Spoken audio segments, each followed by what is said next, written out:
All attendees are in listen-only mode. Okay, good evening. Let's call to order the March 18th, 2021 meeting of the Harbor Commission.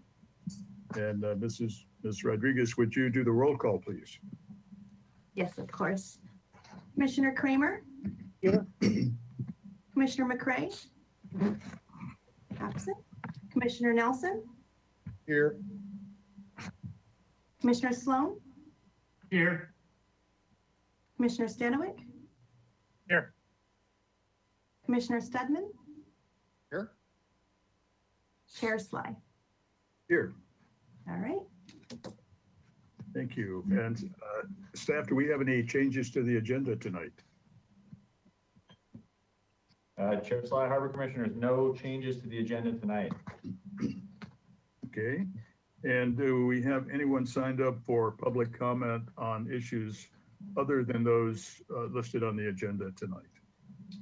At this time, there are no hands raised, but I will remind the public that if they would like to speak, indicate that by raising your hand with the raise and lower your hand icon on the control panel. Once it's your turn to speak, I'll notify you and unmute you, and you'll have 2 minutes to speak. And we will be using the public comment timer, which is 2 minutes. Okay, thank you. And there's still no hands. Okay, the consent calendar, we have the approval of the minutes for the meeting of February 18th, 2021. Do we have a motion to approve? So moved. We have a second? Second. Okay. Are there any changes or corrections anyone would like to suggest? Hearing none, let's just take a voice vote. All those in favor, please say aye. Aye. Aye. Opposed?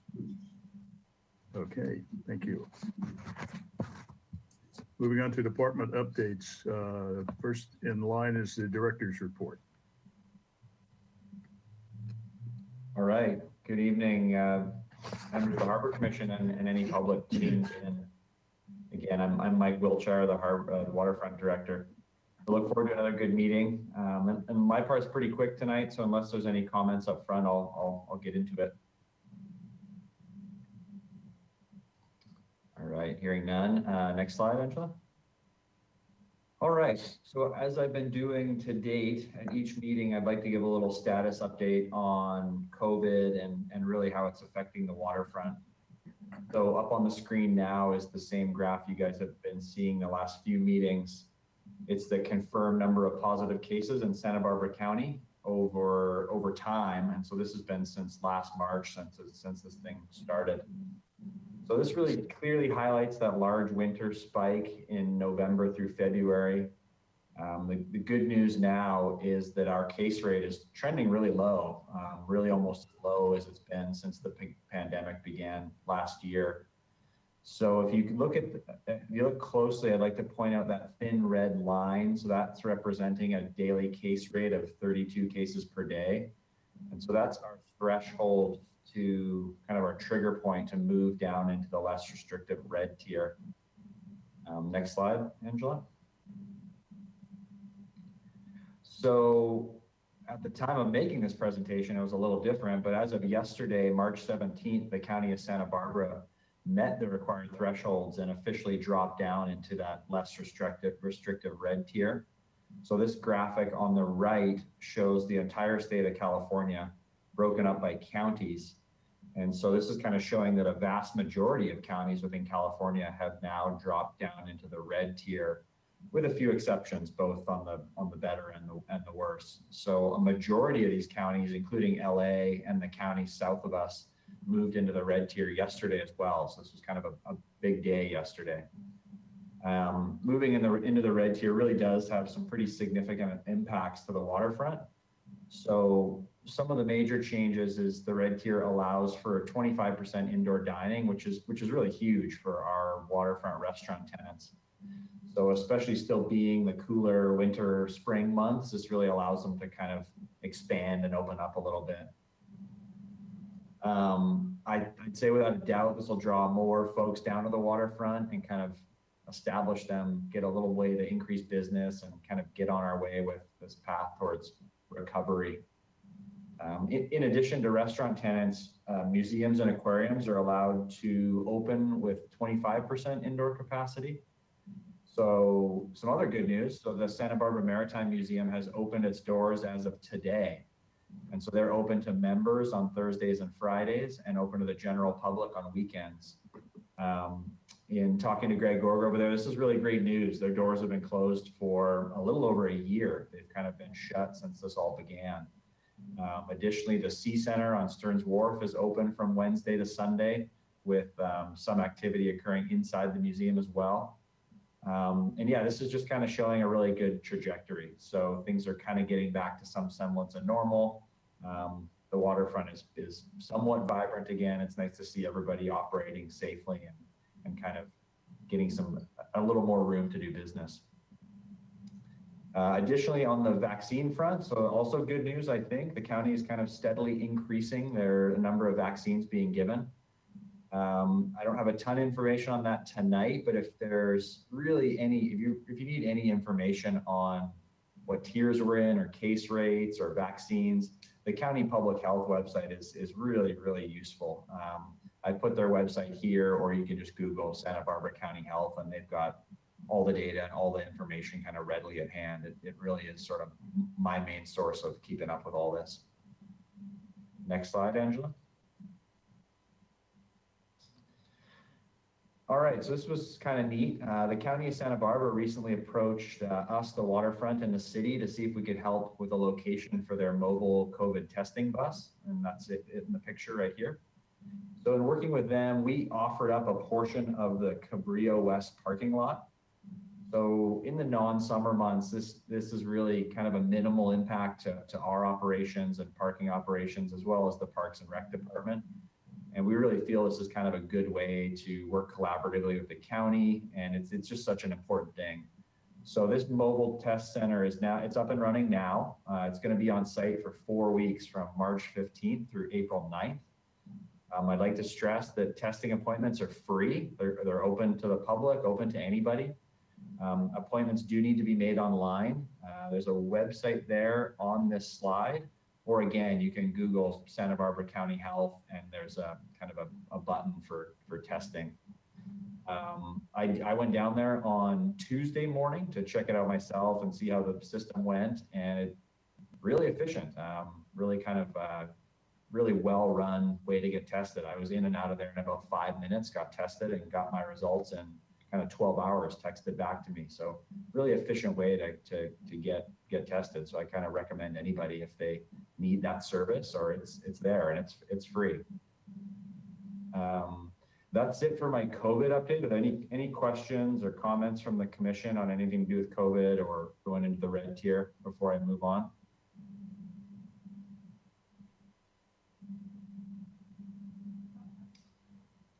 All right, hearing none. So shifting gears a little bit, wanted to talk about some recent offshore work that was happening just east of Stearns Wharf. We at the waterfront received quite a few calls and comments about the large barge that was located off there the last week of February and first week of March. Although this was a city project, it wasn't necessarily a waterfront project. So this was an emergency maintenance project to the desalination plant intake, which is located on the seafloor about a mile offshore. For a little background there, the city's desalination plant, which really turns seawater into potable drinking water, has been up and running for about 5 years and has the capacity to generate about 3 million gallons of fresh water a day. This represents about 30% of Santa Barbara's drinking water and potable water needs. And so what happened was the pumps on the seafloor failed recently. And so this required Public Works and Waterfront to coordinate This barge that came out was contracted out of Long Beach, and it was really required to pull those pumps off the seafloor to perform repairs and get the desal plant up and running again. And again, this is primarily a public works effort. They manage the desal plant, but Waterfront assisted with some aspects of the project. Just thought that one was interesting. We always get comments when a large barge or boat shows up out in our waters. So next slide.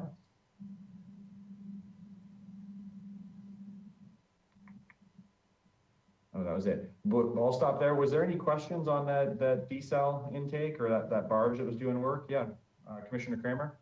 Yeah, hi. Thank you for your report. What caused those two large pumps to fail? Honestly, they don't know as of right now. A contractor operates the desalination plant.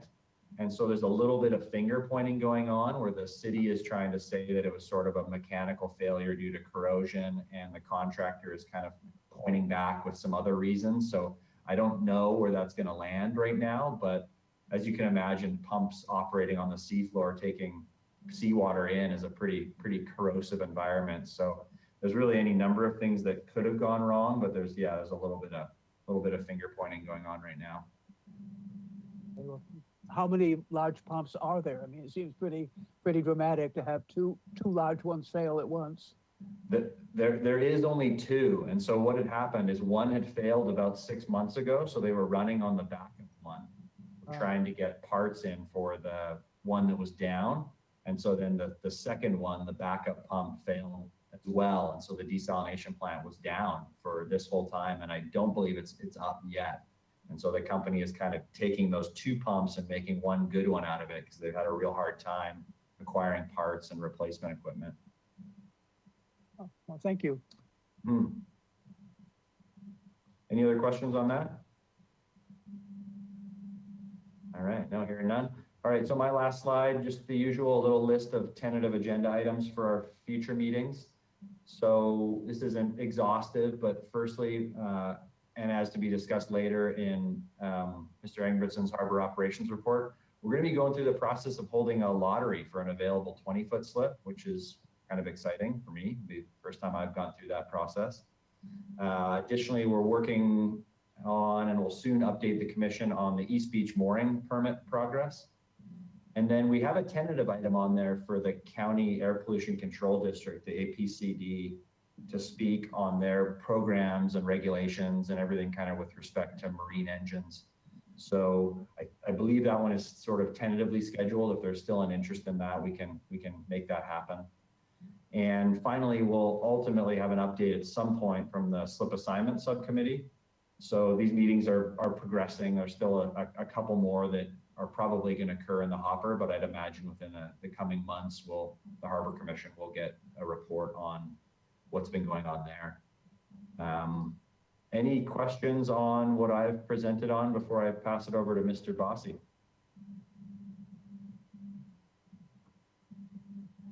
All right, efficient group tonight. Mr. Bossy, business service report. Good evening, commissioners. I have one item for you this evening in regards to the business services report. Next slide, please. Okay, cruise ship program update. A little bit of history on cruise ships in Santa Barbara.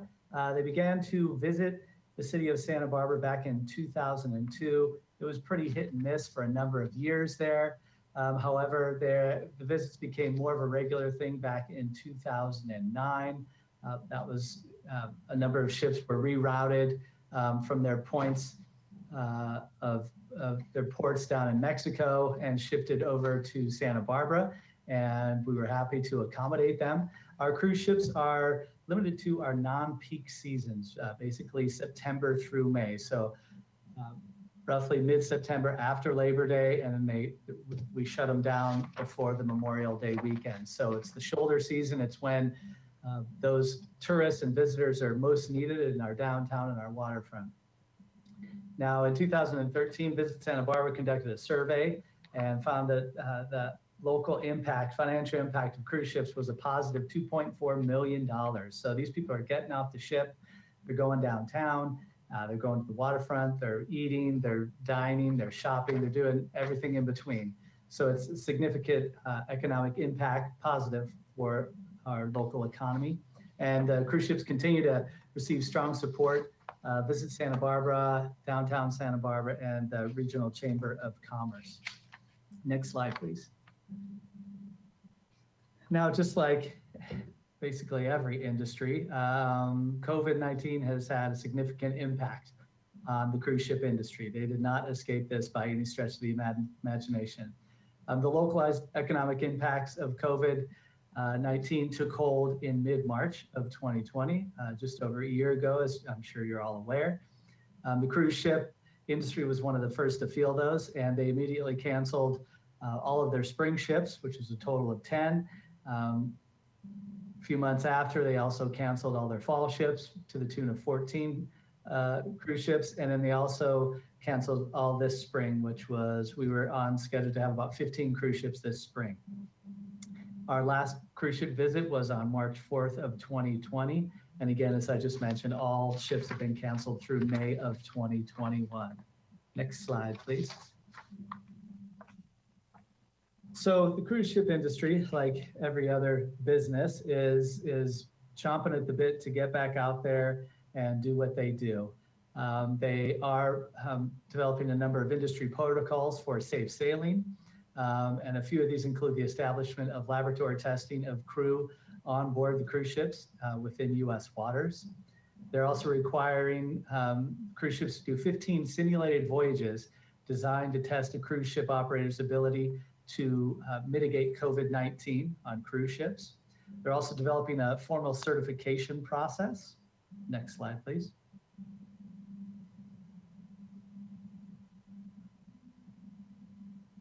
Thank you. And they're also working towards a return. Their whole goal here is a return that mitigates the risk of COVID-19, both the introduction, the transmission, and the spread of COVID-19. A number of cruise lines are also going to be requiring passengers to be vaccinated in order to board the ship. And also, as far as crew is concerned, crew will be required to take a COVID-19 test at embarkation. They'll be required to quarantine for 7 days upon arrival. They'll be tested again at the end of that period, and they must have a negative test result before beginning their duties. So they are doing everything within their power to make sure that they are not spreading or transmitting or introducing COVID-19. Again, they've taken this, the industry's taken this upon themselves to put together these protocols, and they are looking forward to actually starting cruise ships back all over the globe. Well, I should say on the West Coast in June of this year. And they fully anticipate being back at a full staff in the fall and visiting the city of Santa Barbara post Labor Day. And I believe that's my last slide. Obviously, not to be cheesy, but this is a fluid situation, COVID-19 and what impacts it has on the cruise ship industry, as well as all of our other industries here in town. And we will do our best to keep the commission apprised of the ongoing nature of protocols and policies and how that all fits in to cruise ships and their visits to the city of Santa Barbara. And with that, I'd be happy to answer any questions that the commission might have. Hey, Brian, when would the earliest we would see it? Do we have a scheduled date, you know? So great question, Commissioner Sohn. Cruise ships generally in a normal world, they start to plan out 2 and 3 years in advance. So if this was a normal time, they'd be planning for 2024 right now. Obviously, everything's a moving target, but their first visit here, if I'm not mistaken, would be the right smack dab in the middle of September, around September 15th is what they're proposing. And again, these things change pretty regularly, but that would be their anticipated first stop here in Santa Barbara. Oh, Brian, yeah, I have Yeah. a question. Yeah, thanks for the presentation on the cruise ship. I know that's a big kind of event when one of those ships docks. And one of the questions I had was usually when those ships come in, I know they closed down one of those lanes on Cabrillo Boulevard. There's usually like police car escort up there for when the tenders come in and everything. Are those kind of policies and procedures going back pretty much like standardized for when the passengers leave the cruise ship, or is there anything that's going to be different or changing in regards to that? Commissioner Stanwyck, so we coordinate that effort on Cabrillo Boulevard. We work with Visit Santa Barbara to coordinate the Welcome Center, which is the tented area with volunteers helping helping passengers find out where they're supposed to go and what other things there are to do in the city. That's an important question as to how that's going to be done, because that was all very face-to-face contact. I'm imagining we're going to do some, if this gets up and running, some semblance of that. Again, it'll have to be required more of a socially distanced protocol. It'll be helpful too if when these cruise ships do start up, as I mentioned, a number of them are going to be requiring all their passengers to be vaccinated. That'll definitely be a help. So we'll adapt accordingly if and when they do get up and running, and make sure our staff, as well as all the volunteers with Visit Santa Barbara and everyone else involved is safe. Okay, great, thanks. Welcome.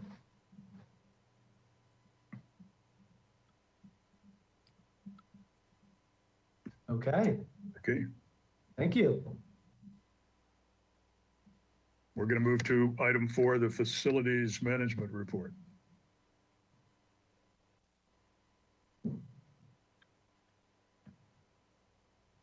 Hi, this is Brian Adair. Can you hear me, commissioners? Yes. Hi, next slide, please.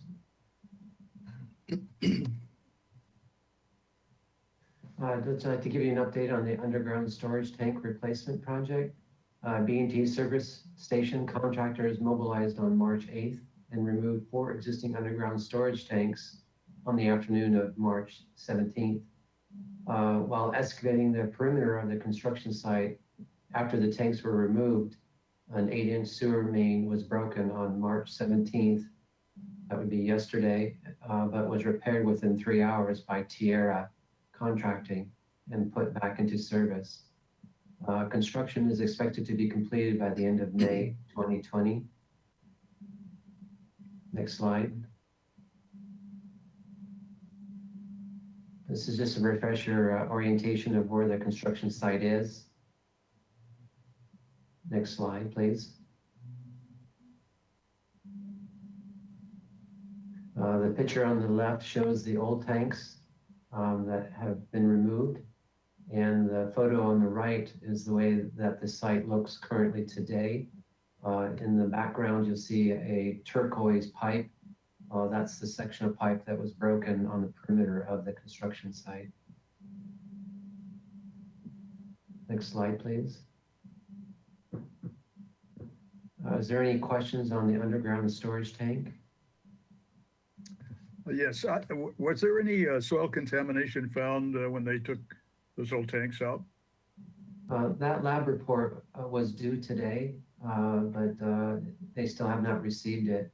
So we might get some information tomorrow or on Monday, but right now I don't know what the outcome of that lab report is for hydrocarbons. And I wasn't present when the inspectors were inspecting the area, so I don't have any, I didn't hear any conversations of what they saw visually. Okay, thanks. On the sand berm update, the Ledbetter sand berm was deconstructed on March 4th. I was planning to have it done later in the month of this month, March 24th, but it got done early. Just an update there. The Mission Creek sand berm will stay in place as is. Next slide, please. Stearns Wharf will be doing the annual repairs. We received 2 bids on February 16th. A contract will be awarded to Cushman Contracting Corporation for $238,150. Our repairs are scheduled from March 22nd till April 23rd. The scope of work includes 24 piles removed, 25 new piles installed, 4 splice piles under Harbor Restaurant, 200 linear feet of pile cap, 24 stringers, and then 2,100 square feet of deck boards. Next slide, please. This is a diagram that helps you understand the piles that were inspected and that were determined that need to be replaced. The ones in yellow will be done in the daytime, and the other ones that look like a moon, half moon, those will be done in the evening, so that we don't disrupt vehicle traffic going on and off the wharf. Next slide, please. And this area shows you an idea of what area we are concentrating on replacing the deck boards, which is in the high traffic area, which will hopefully be done in the evening. Next slide, please. Any questions on the annual wharf repair project? On to the next subject, the federal channel dredging. The second cycle for this fiscal year is proposed in April. We don't have any confirmed dates yet, but we think it'll be between April 4th and April 15th. And that concludes my presentation for tonight. Thank you. I believe Betsy had a question. Yeah, I did. Brian, I was curious, what's going to be done with that 2,100 square feet of deck boards? Would think that could be, some people in the community could use those or something. What? That's a very good question. I don't know if we've ever thought about that, discussed it, but it is pressure treated lumber and it's considered hazardous waste now. So if we do find someone that was interested in repurposing it, we would have to make sure that our liability isn't, if they don't dispose it a couple of years down the road, down the street, that we're not held reliable for it. But I'd be glad to discuss it with my team, with the waterfront department. And if we can find a way to repurpose it, I think that's a good idea. Great, thank you. You're welcome. Hey, I have a question, Brian. Are you down in Santa Barbara now, or are you still up in the Bay Area? Thank you for asking and taking an interest. I'll be closing on a house this next Tuesday and then moving permanently down here. I've been commuting back and forth on weekends and anxious to get reestablished down here, but that's coming to a close. Thank you for asking. Yeah, all right, congratulations. Thank you.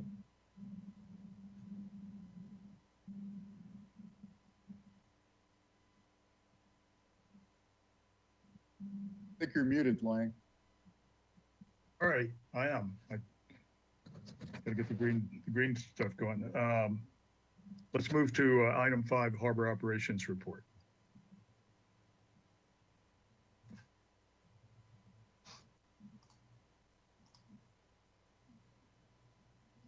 Good evening, Chair Sly, members of the commission. Can you hear me okay? We can. Great, great. I hope everybody's having a safe month. For the members of the public who don't know me, my name is Eric Engebretson. I'm the Harbor Operations Manager. And I guess I'll report on a few events that are upcoming. The first is, next slide, please.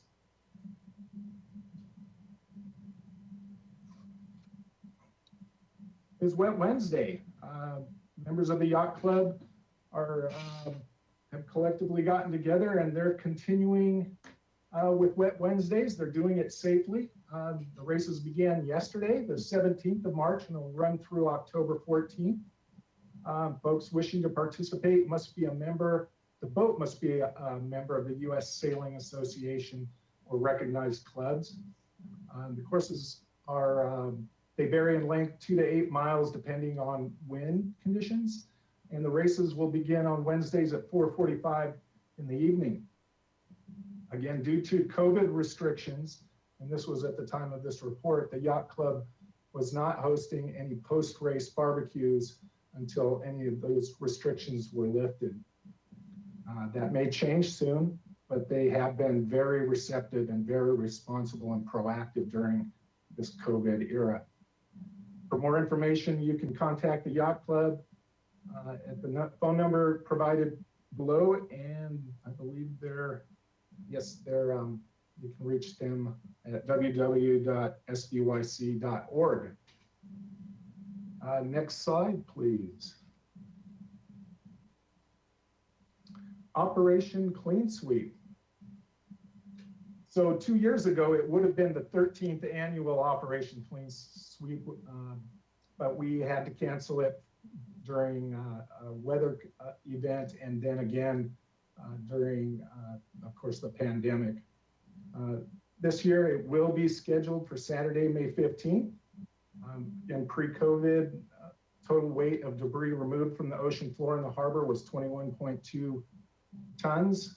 It's a great event, and it supports our clean marina goals. Next slide, Pete, please.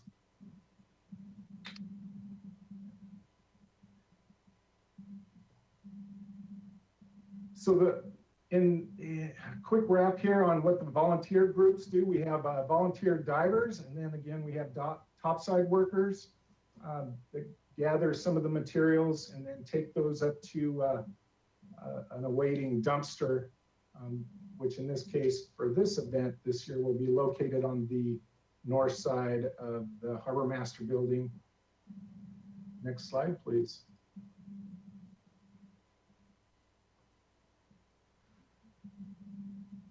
This year's focus will be in the areas of the Cuda Dock, the fish floats north, and the city pier. They are highlighted in this schematic.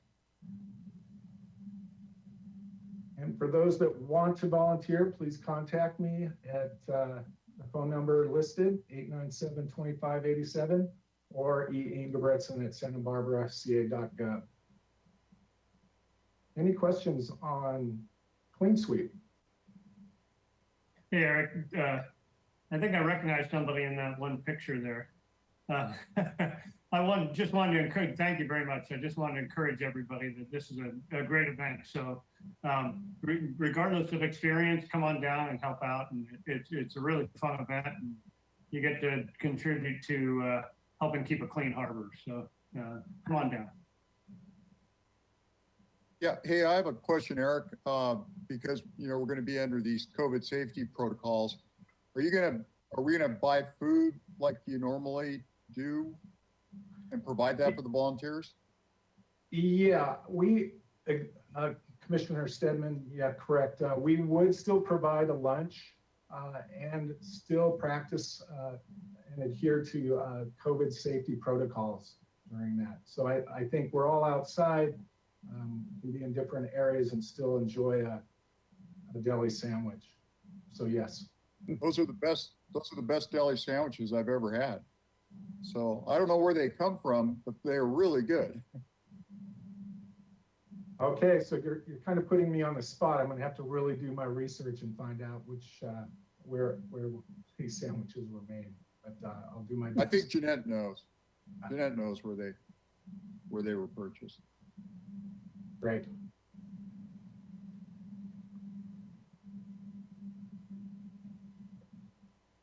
Commissioner Nelson, did you have a question?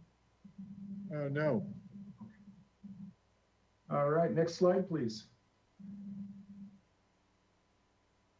So the Harbor Nautical SWAT meet this year and the hazmat has currently been postponed or canceled just due to the CDC guidelines in effect at this time. You might be asking, why are we moving forward with Operation Clean Sweep and not the Nautical SWAT meet? And the quick answer to that question would be, we can control the numbers involved with the volunteers for Clean Sweep. We can't control the numbers of people coming to the Nautical SWAT meet. Next slide, please. So as an alternative to the hazmat turn-in, there are some sites available to the public. We still encourage boaters to start checking their dock boxes and identifying hazardous materials, and then visit the city's website, which lists hazmat resources that anyone, not just boaters, can use. And those are listed on the slide and at the web address posted below. And that concludes my report, and I'd be happy to answer any questions you may have. I have a question regarding just the hazmat turn-in. One of the things that I see constantly along the walkways of the marina are those single-use propane tanks, like those Coleman tanks that people use for barbecues and everything. Is there a recommended place to dispose of these in the harbor anywhere, or like, can you put them on the recycle bins or put them next to there? Or is there some kind of a recommended way to dispose of them in the harbor? Commissioner Stanwyck, yeah, good question. I would set those propane, those small propane bottles, empty ones, next to the garbage can. And we do have Work Incorporated that comes through, and they do recycle and would place those containers in their appropriate receptacle. Okay, great, thanks. Any other questions? Okay, thank you, Mr. Ingebretson. And item 6 on our agenda is a presentation from the State Lands Commission. And Mr. Wilshire, would you introduce our speaker and maybe give us any background that you think we need? Yeah, Harbor Commission Chair Slide, thank you. And mostly thank you to Reed Boigiano for agreeing to come and speak to the commission. I know this has been kind of a long-standing, interesting topic on tidelands and granted land. And so Mr. Boigiano has agreed to come and give an overview of that. And Mr. Boigiano is with the State Lands Commission. So with that, I don't have much more to add other than we all kind of know the questions we've had about the granted land. So I'm personally really looking forward to this presentation as kind of a high-level overview of the granted lands and how our waterfront kind of came to be.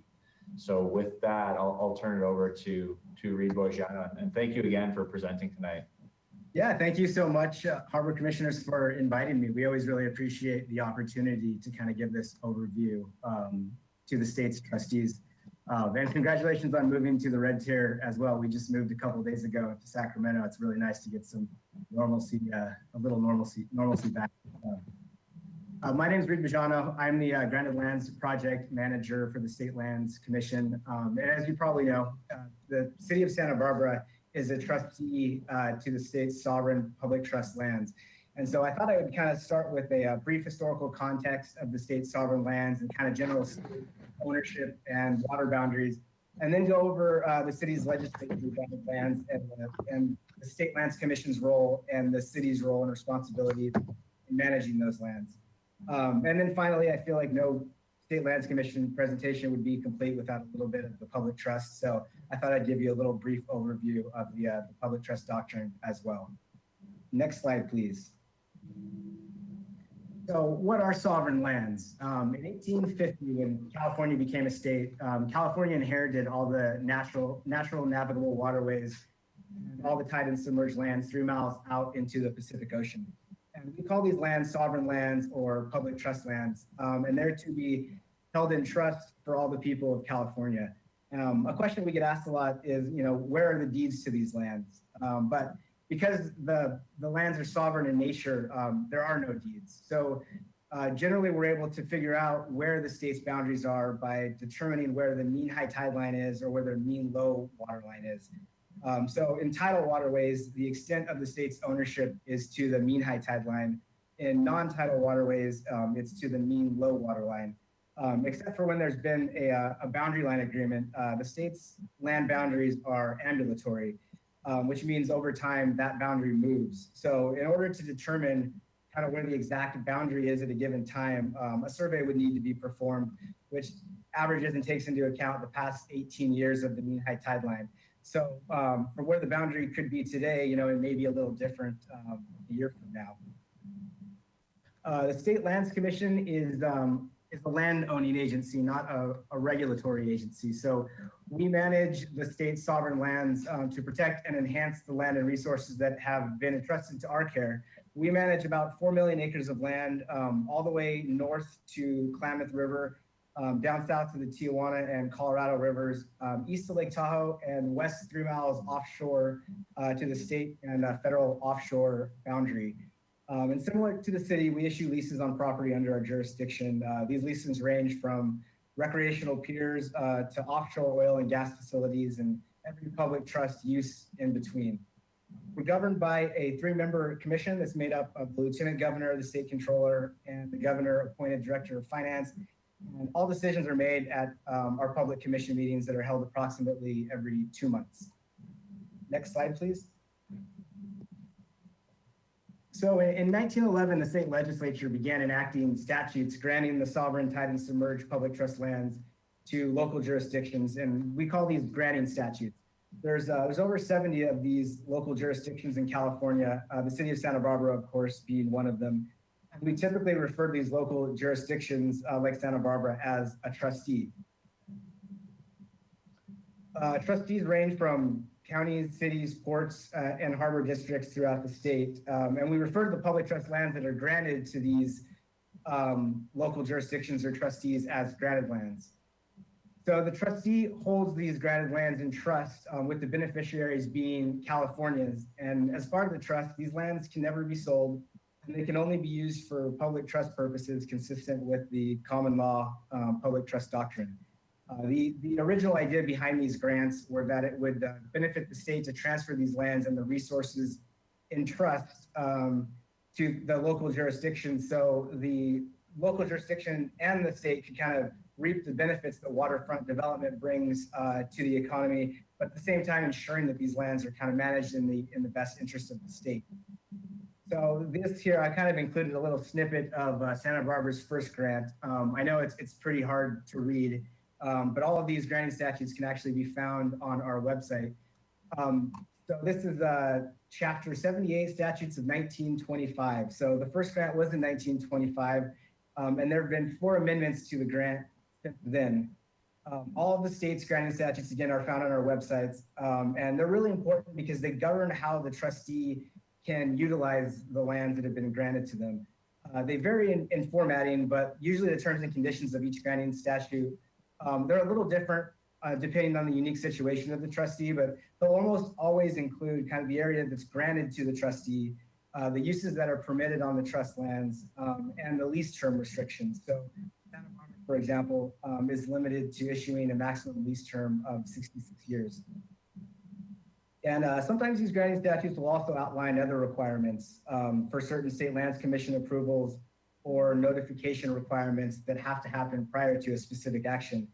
So Santa Barbara, for example, they have a notification requirement that any expenditure over $250,000, they need to notify the commission prior to that expenditure. I definitely encourage, if the city or the harbor commissioners haven't already taken a look at the city's granting statutes on our website.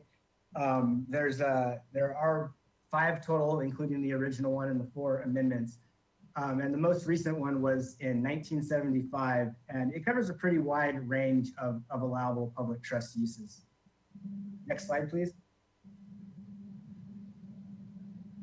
And here's a photo that's been adapted from our GIS database. We don't have all of our granted lands mapped out yet, but we have a great GIS team working on it because of the complexities of water boundaries and figuring out where some of these lands are. Some trustees' lands are a little bit harder to map out than others. But the city as the trustee kind of takes over the primary responsibility of the day-to-day management of these trust lands. And they hold them in trust for all of California. So the commission doesn't really have any approval authority over specific projects within the city, but we do have general oversight responsibility to make sure that the lands are being used consistent with the public trust and the city's granting statute and the California Constitution. One of the city's main fiduciary duties in the management of the trust lands is to maintain accurate records of all revenues and expenditures within the granted lands. And all of the revenues derived from the granted lands must go back into the granted lands. And it's a pretty important requirement. In 2012, the legislature passed a state law kind of standardizing this requirement. So now we have a form that's found on our website, and that must be filled out every year by the trustee and submitted together with the annual statement that kind of details all the revenues and expenditures relating to the trustees' granted lands. And the commission is required to make all of these forms available on our website. And any use of these trust revenues too for any non-trust purpose is a violation of the city's fiduciary duty to the public trust. And in case you're wondering, the city did report their revenues and expenditures in 2020. There was approximately 14.6 million in trust revenues and 14.8 million in expenditures on the grant. Next slide, please. So here's just some basic guidelines for the management of the city's trust revenues. The trustee is required to maintain accurate records of all revenues and expenditures. Revenues generated by the use of its granted lands are public trust assets of the state and must be reinvested back into the grant. Revenues must be kept separate from the city's general funds and may not be used for any municipal purpose or any purpose that's unconnected with the trust. And expenditures must be consistent with the common law public trust doctrine and the uses in the statutory trust grant. As I mentioned before, the State Lands Commission is invested with kind of the residual oversight and monitoring of the state's grants.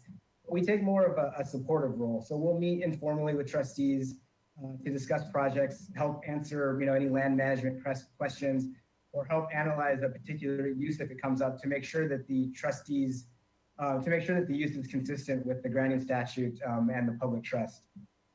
In some cases, commission staff is requested to formally review leases or contracts. Our boundary staff sometimes is requested to review or perform surveys on the granted lands. And we often field public inquiries, both from trustees and from the public related to the granted lands. A lot of times people just kind of want to know if a particular parcel's located within a grant or on trust lands. And so, our boundary unit and title unit can research the history and help them out with that request. We also provide legislation assistance if requested. And if there's any title settlement or land exchange or boundary line agreement, the State Lands Commission has to be involved, and it's necessary for us to kind of facilitate that agreement. That usually tends to happen more frequently with grants that have a lot of filled lands that were once previously submerged. A lot of the ports hold a lot of filled land that was originally submerged and now filled. I don't think Santa Barbara has too much filled lands. Most of the boundary in Santa Barbara is ambulatory. And it's also important to note too that the legislature is the ultimate trustee of the sovereign land. So the legislature can create, amend, revoke, or revoke a trust grant just to make sure that the lands are being managed and administered in a manner that's most suitable to the needs of California. Next slide, please. Another question we get asked a lot is what kind of uses can we put on public trust lands? The public trust doctrine, it's an interesting beast. It's kind of the overarching principle that governs and protects these lands. Its origin is in Roman law, where the air, the rivers, and the sea were incapable of private ownership and were dedicated forever to public use. But these principles of perpetual public rights eventually evolved into the public trust doctrine and in English common law. So originally, public trust uses were much more basic. They were restricted to water-dependent related activities such as navigation, commerce, and fishing. Next slide, please. But because the public trust doctrine is common law, it's been molded by the courts over the years. So tons of court cases have been a part of its evolution. Over the decades, additional uses that are now recognized as being consistent with the trust include swimming, boating, recreational activities, open space, as well as preservation of the land for scientific study. But even though the public trust evolves, the basic principle has always remained the same. These are publicly owned lands held in trust for the public and statewide benefit. It's the foundation that we work with every day when the state manages the state sovereign lands, and the trustees should kind of keep in mind when managing their own granted lands. Next slide, please. So here are some examples of some more common trust uses. They include the more traditional commerce, so ports, marinas, wharves, piers, harbors, navigation, and fisheries. And then as the courts have expanded the trust, warehouses and container storage and convention centers, more commercial ancillary uses that support commerce are also considered consistent. Facilities that serve and bring people to the waterfront, like hotels, restaurants, parking lots, and gift shops, are okay. And uses that have connection to the waterfront and that would kind of facilitate the public's enjoyment of these lands have also been considered consistent with the trust. Next slide. On the other side of the spectrum, we have uses that are not consistent with the trust. And these are typically uses that are not water dependent or related, that don't serve a kind of statewide purpose or enhance the public's enjoyment of the waterfront, or are kind of very exclusive rather than inclusive. These include commercial facilities that could easily be situated on the uplands, residential uses, strictly local or neighborhood serving uses like hospitals, libraries, schools and supermarkets, local government buildings and office buildings that kind of serve the local population rather than trust related functions are typically considered a non-trust uses. Next slide, please. These are a few kind of the basic guiding principles of the trust. The primary use must be water dependent or water related. The use must directly promote or support uses authorized by the public trust.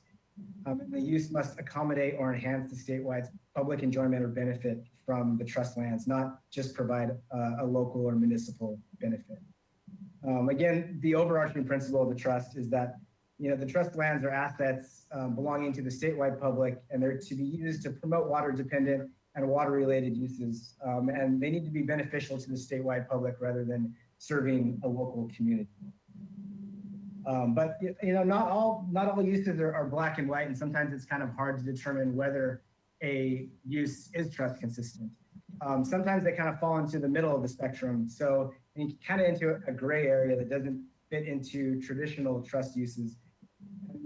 Oftentimes, we get, especially from a lot of the ports now, like the Port of San Francisco, they're not only a maritime port anymore, they have a lot of recreational and different facilities like the Giants ballpark that typically weren't at one time considered trust consistent. And so many times we're contacted and we either staff can give an opinion, or sometimes we even involve the Attorney General's office to help us out, and we can kind of figure out whether a use is consistent with the trust. So the Giants Stadium, for example, a baseball stadium was kind of considered something that should be located on the upland and not necessarily on the waterfront. But after looking at it, the state lands and the Attorney General's office thought that there wasn't enough, waterfront views and activity that would be supported by the Giants ballpark, and eventually determined that it was consistent with the public trust. So the best advice that I could give for any project that the city may have that kind of falls into that gray area would be to involve state land staff early on so that we can work with the city to determine whether the use is consistent, or maybe how the project could be changed or tweaked so that it could fall into an appropriate public trust use. Next slide, please. These are the fiduciary duties. These aren't the only duties, but they're specifically listed in California Public Resources Code 6009. So I thought I would create a slide and list them out here. So the city has the duty of loyalty, the duty of care, of full disclosure, to keep clear and adequate records and accounts, the duty to administer the trust solely in the interest of the beneficiaries, to act impartially in managing the trust, to keep control of and preserve the trust property, to make the trust property productive, to keep trust property separate from other property, to not delegate trust responsibilities, and to not use the trust for the trustees' own profit. So trustees have a responsibility to manage their granted lands differently than those lands that are held in a municipal capacity. The California Constitution prohibits the gift of public funds and the commingling of general fund revenue with trust revenues. That usually occurs when a trustee doesn't segregate their trust revenues and they end up using it for municipal purposes. And that's why, by law, the revenues generated by the use of the granted lands are considered trust assets. They must be segregated into a separate fund and reinvested back into the trust. And also the trustee cannot sell or dispose of the state's sovereign lands. An exception to this is after acquired lands. And after acquired lands are property that are purchased with trust revenue for a public trust use. And the trustee is required to hold that property as an asset of the trust. So although trustees are statutorily prohibited from selling or transferring sovereign lands, they can sell or transfer after acquired lands if those lands are then no longer useful for the trust. So if a trustee does decide to purchase property with trust revenues, uses have to be consistent with the public trust and the statutory grant. All revenue derived from the after acquired lands must be deposited in a tidelands fund, and the city can sell the after acquired lands for fair market value if those lands are no longer useful for the trust. And those sales proceeds then must be deposited back into the harbor fund. Next slide, please. And preparing for sea level rise is another responsibility of local trustees that's is gaining importance as we go on. AB 691 was passed by the legislature in 2013 and required trustees of legislatively granted lands who generate an average of $250,000 or more in annual trust revenue to prepare a sea level rise vulnerability assessment. The city of Santa Barbara was included in the list of trustees that were required to prepare an assessment. And the city identified vulnerable areas, maps of sea level rise, and anticipated costs of sea level rise, along with a description of the proposed adaptation strategies. Those assessments were due last year, and we received the vulnerability assessment from the city. And I actually just noticed that last month the city approved your own sea level rise adaptation plans. So congratulations on that endeavor. I know that that's not an easy project. Next slide, please. We're now developing a synthesis of our report findings from AB 691. There were about 33 assessments, and those assessments will eventually help guide the commission and the state to better support trustees in adapting for sea level rise by illuminating what public assets are most vulnerable and help the state assist in funding for the protections of those assets. One of the clear findings that kind of came out of all of our research was that trustees need a lot of assistance kind of assessing and understanding the financial risks that are linked to sea level rise. So it's been really important that we understand how much sea level rise will cost locally so that we can start figuring out the best and most cost efficient solutions for our trustees. And since these public trust lands have been granted to local jurisdictions, the trustees are really on the front lines of this and where the most impacts will be experienced. So it's critical that we continue to work with you and the rest of the state's trustees so that we can help and protect and adapt these areas. Next slide, please.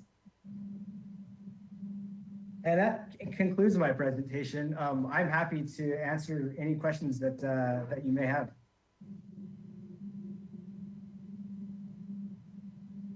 I certainly have one, Reed. Sure. The commercial fishing industry has long enjoyed a great relationship with Granted Lands and the city's waterfront department. It is the headquarters of the commercial fishing fleet.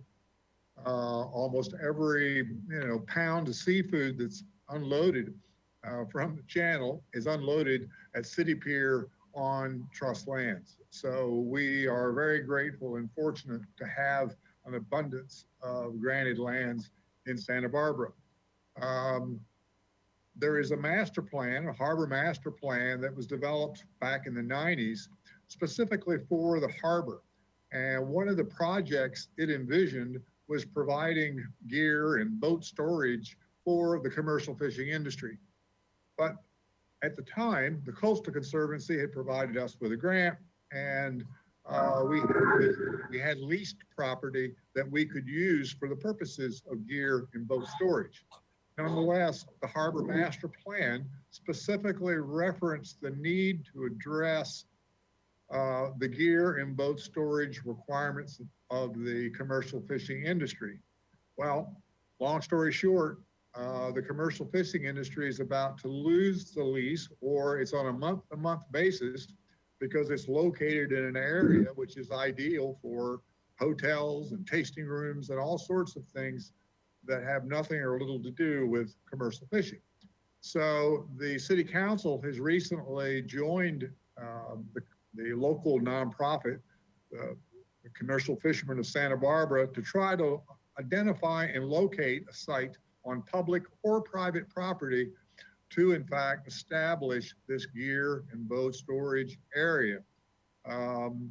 What is happening is public areas for a gear and boat storage area aren't readily available. In fact, Mike Wiltshire will jump on here in a minute and say it's impossible to conceive of a situation where we would have that. So as the city council members began to look for properties, they've started to creep onto private properties that are near the harbor. So one of the questions that I have is, in the event that this partnership actually identified the funding to acquire a property and the city chose to partner with us, what would the difficulty be or the procedure be, if possible, for the city to in fact acquire an interest in real property not on the tidelands proper, sort of off-site, even though it is essential to satisfy the original purposes of the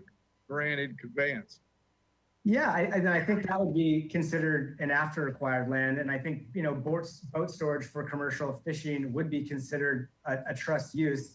I think we'd probably want to go over the granting statutes. I know some granting statutes require some kind of notification, and I think some may even require approval. I don't think Santa Barbara's granting statute has either of those.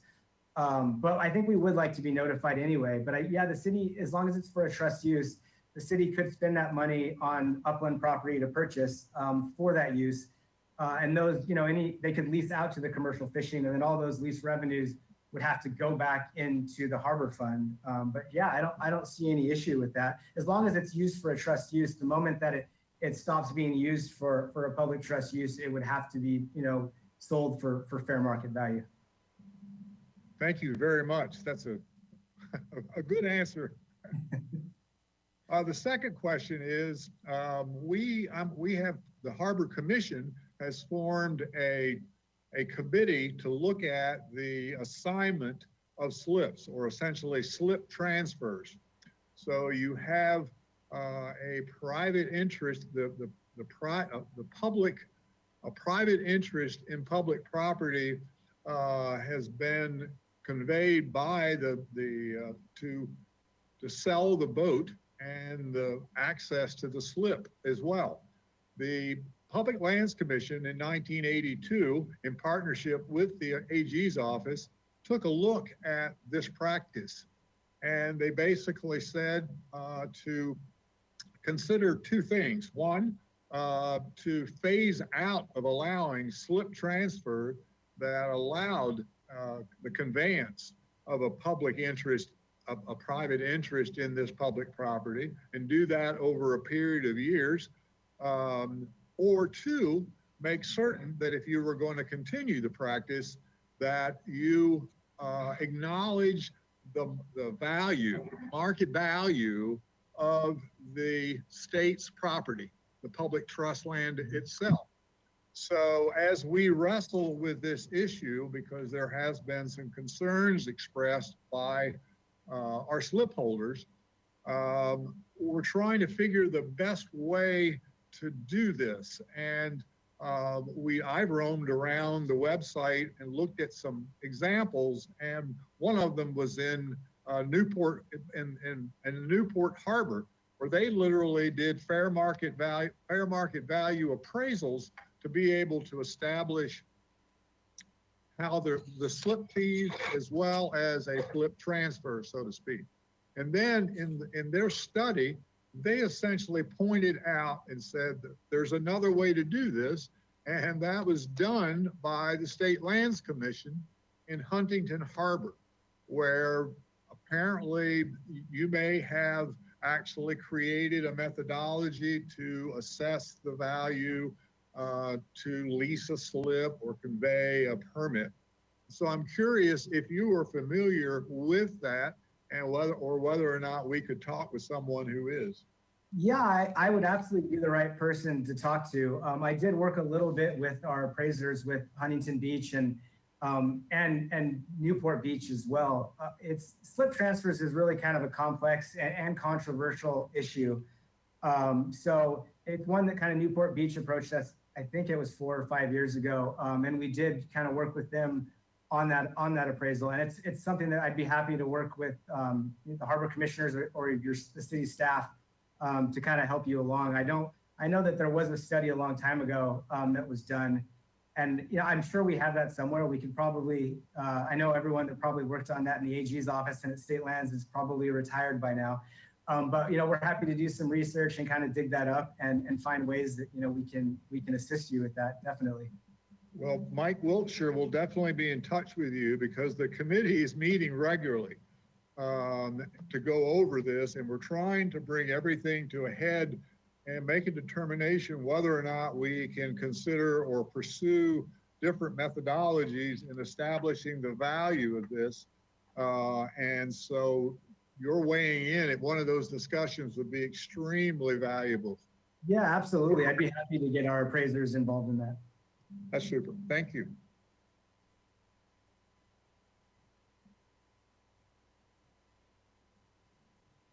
I have a couple of questions as well. Sure. This is Merritt McCrae. And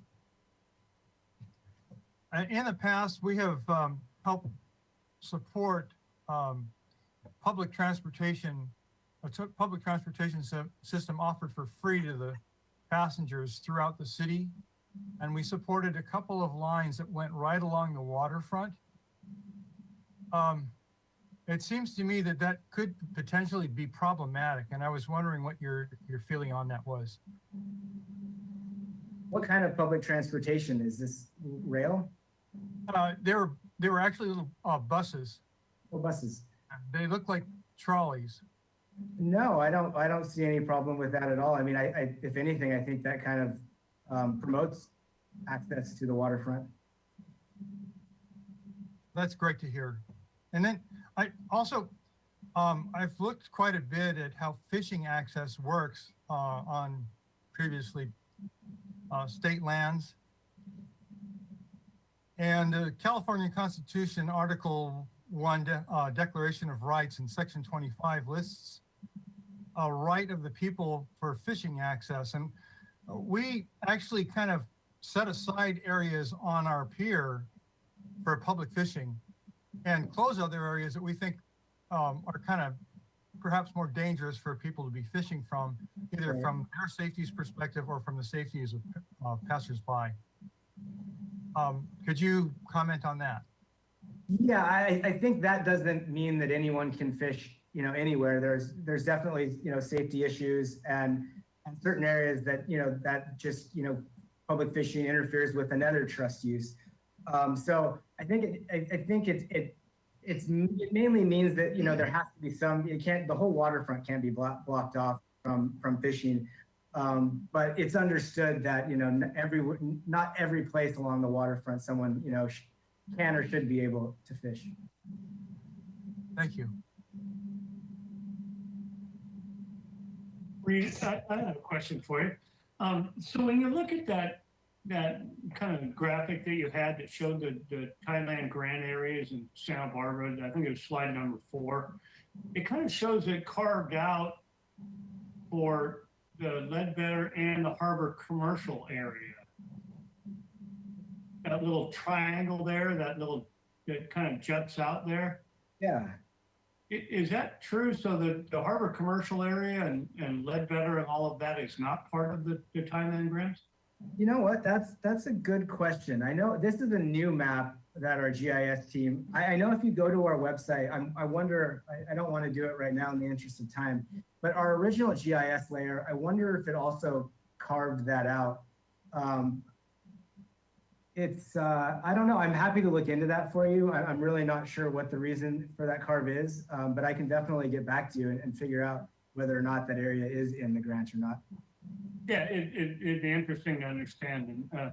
And I neglected to thank you for your excellent presentation. Very informative. Thank you.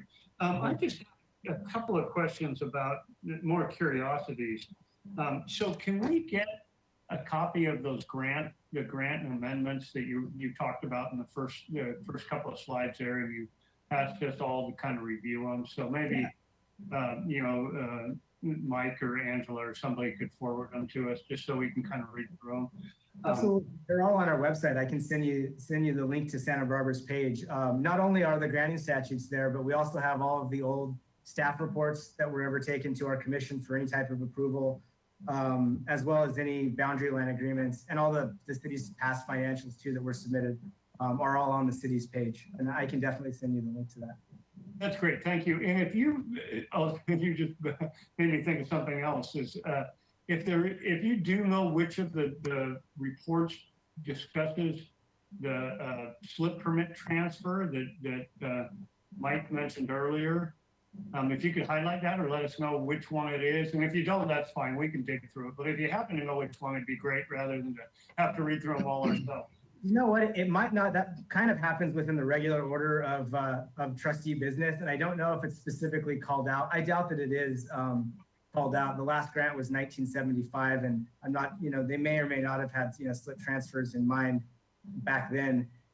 So it's not everything is specifically spelled out in the granting statute, but I can certainly take a look. Okay, yeah, if you could, that'd be great. And then last is just a curiosity. So. And this might be one for Mike Wiltshire or someone else on staff, is who reports the revenues and expenditures to you? Is that city finance or does that come through us? That's a good question. If you give me a second, I can pull up the submittal. I think it's usually the city finance department. Yeah, Commissioner Sloan and Brian Boston can hop on too, but I believe we put that together in conjunction with the finance department and sent it off to State Lands Commission. And so who submits it? Is it waterfront or is it finance? Do you know, Mike offhand or Brian? I know we use the finance's annual documentation, and then I believe we submit it to State Lands Commission. The waterfront does. That's correct. Usually by the end of the calendar year. Great. Great. Okay. Thank you. Thank you again for a great presentation. Very informative.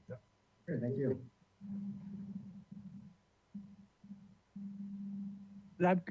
I've got a question also, out of curiosity. How would a member of the public challenge something? Who would have standing to challenge? What do you mean? You mean for a project? If they thought, for instance, as those buildings on along the shore, if a member of the public thought this developer was impinging on the public trust and so forth. Sure. I mean, that happens a lot, and usually I field those inquiries. And so if something comes in and maybe there's a new permit for a project, or a member of the public wants to know whether or not this could encroach on state lands, I'll get an email. There's also a submittal area on our website. But I'm typically the point of contact if they do have my email address, and I'll field that, give that to our title department and possibly our surveyors, and they can kind of research old historical maps and the title research to kind of figure out whether or not we do have jurisdiction over that area. And I'll sometimes, if needed, I'll write even a jurisdictional determination kind of on formal letterhead that shows that. Great, thank you very much. A really informative talk. I appreciate it. Hey, Reed, I have a question. And for context, the subcommittee that originally Commissioner Nelson referred to that's working on slip transfer policy and that Commissioner Sloan added to, I'm also a member of. So, without going into, a lot of small detail about it, and with your experience down at Newport, are you familiar with how much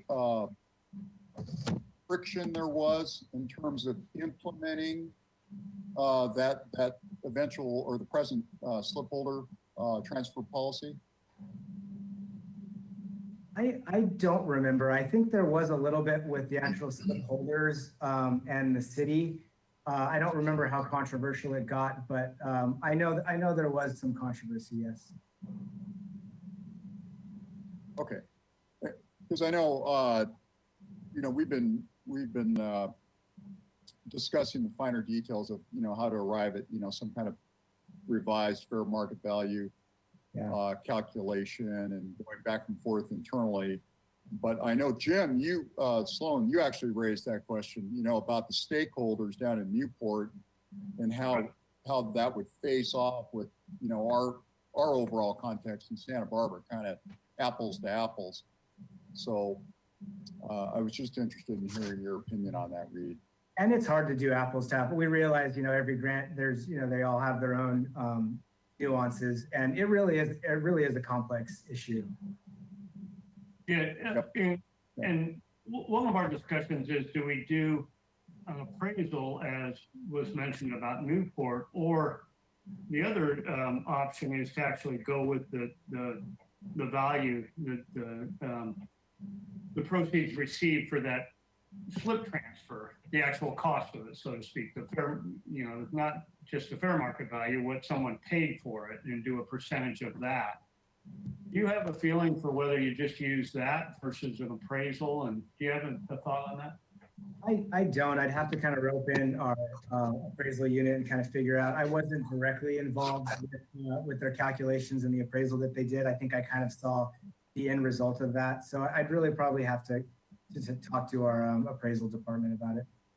Yeah, we were debating whether to use an appraisal or the actual cost paid for that, for a basis for the slip transfer fee.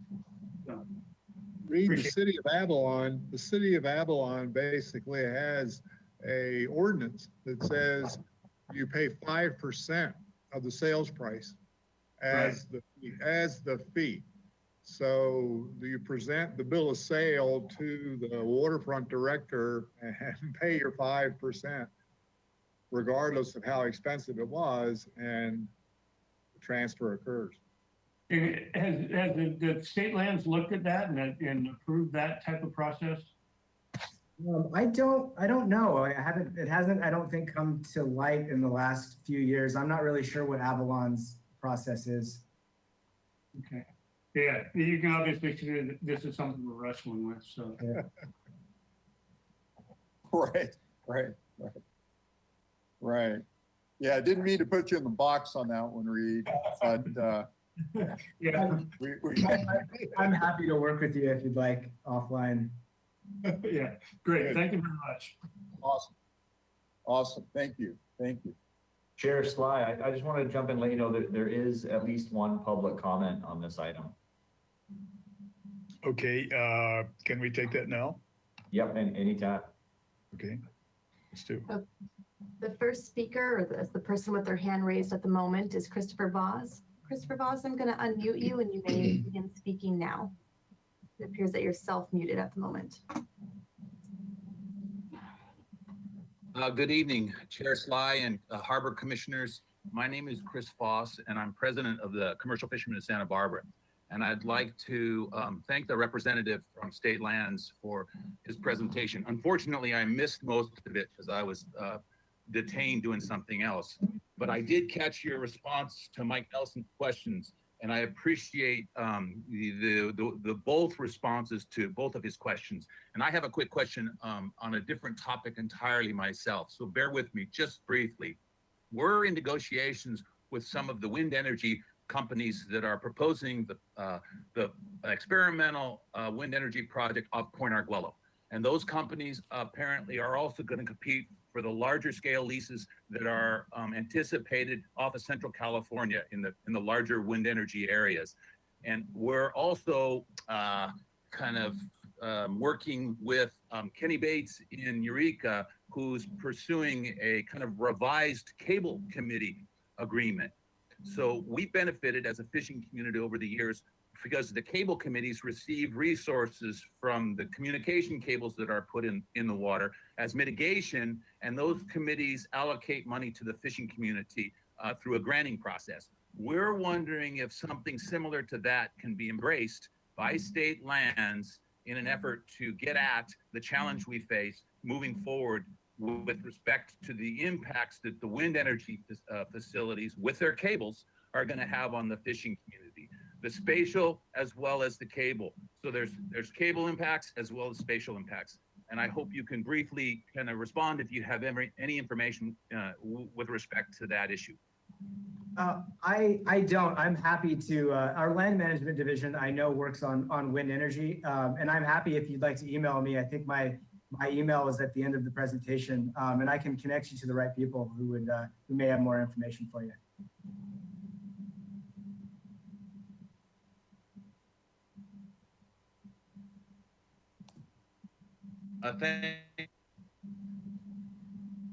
I'll make sure that Mr. Voss gets your email read, and I can play point there as well.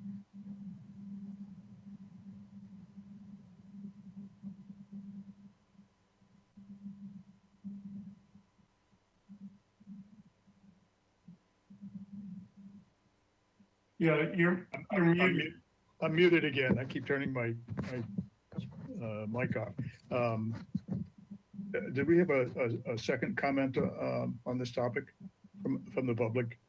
At this time, there are no additional hands raised. Okay. Any further questions from commissioners? No.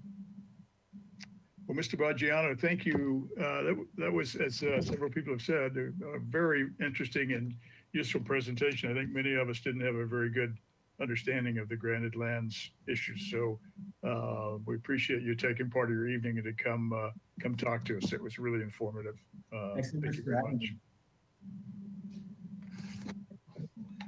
me. Okay. We're going to move to item 7, which is budget recommendations. And I would point out that there was an email late this afternoon. I don't know how many of you compulsively checked your email, but there was an email from Laurie Rafferty objecting to some of the fee increases and also expressing concerns on tourism and the resulting crowding of the harbor. So if you, hopefully you read that, and if you didn't, maybe you could go back and read afterwards. But I appreciate Ms. Rafferty taking the time to express her concerns to us. And I would like to point out that although we highly value our slip holders, our liveaboards who are additional eyes and ears on the harbor, and our commercial clients, the harbor is obviously available for the enjoyment and use of the general public. And I know during the summer and on weekends, there's competition for resources. There are queues for the restaurants, and there's parking.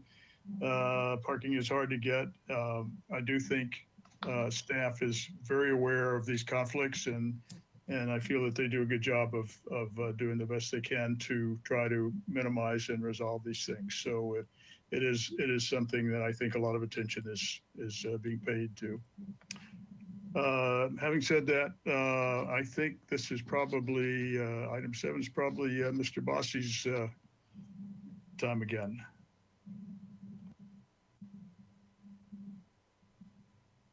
That's correct. Good evening, commissioners.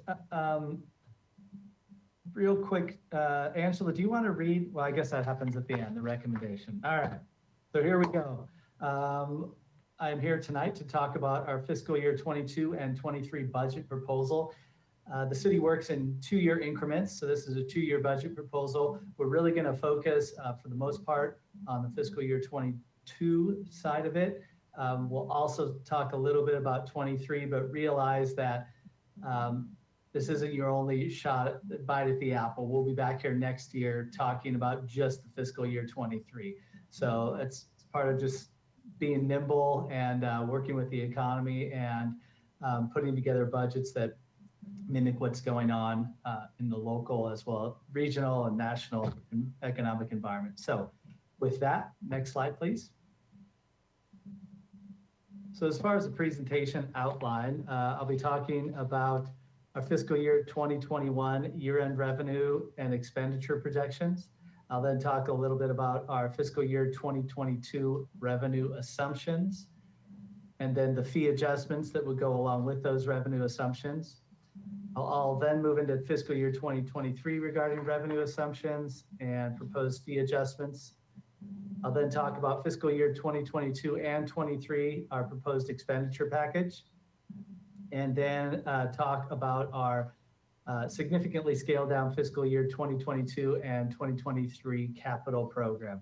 And questions, obviously at the end, but I'm happy to entertain questions throughout this.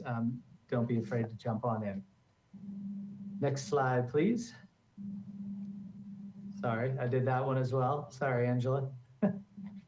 Getting ahead of myself. Next slide. Perfect. Okay, so fiscal year 2021 year-end revenue projections. On the left, you'll see our various revenue programs, our 4 revenue programs. Next column is our 21 budget, and then what we propose, or what we're projecting out as our, our year-to-date through December.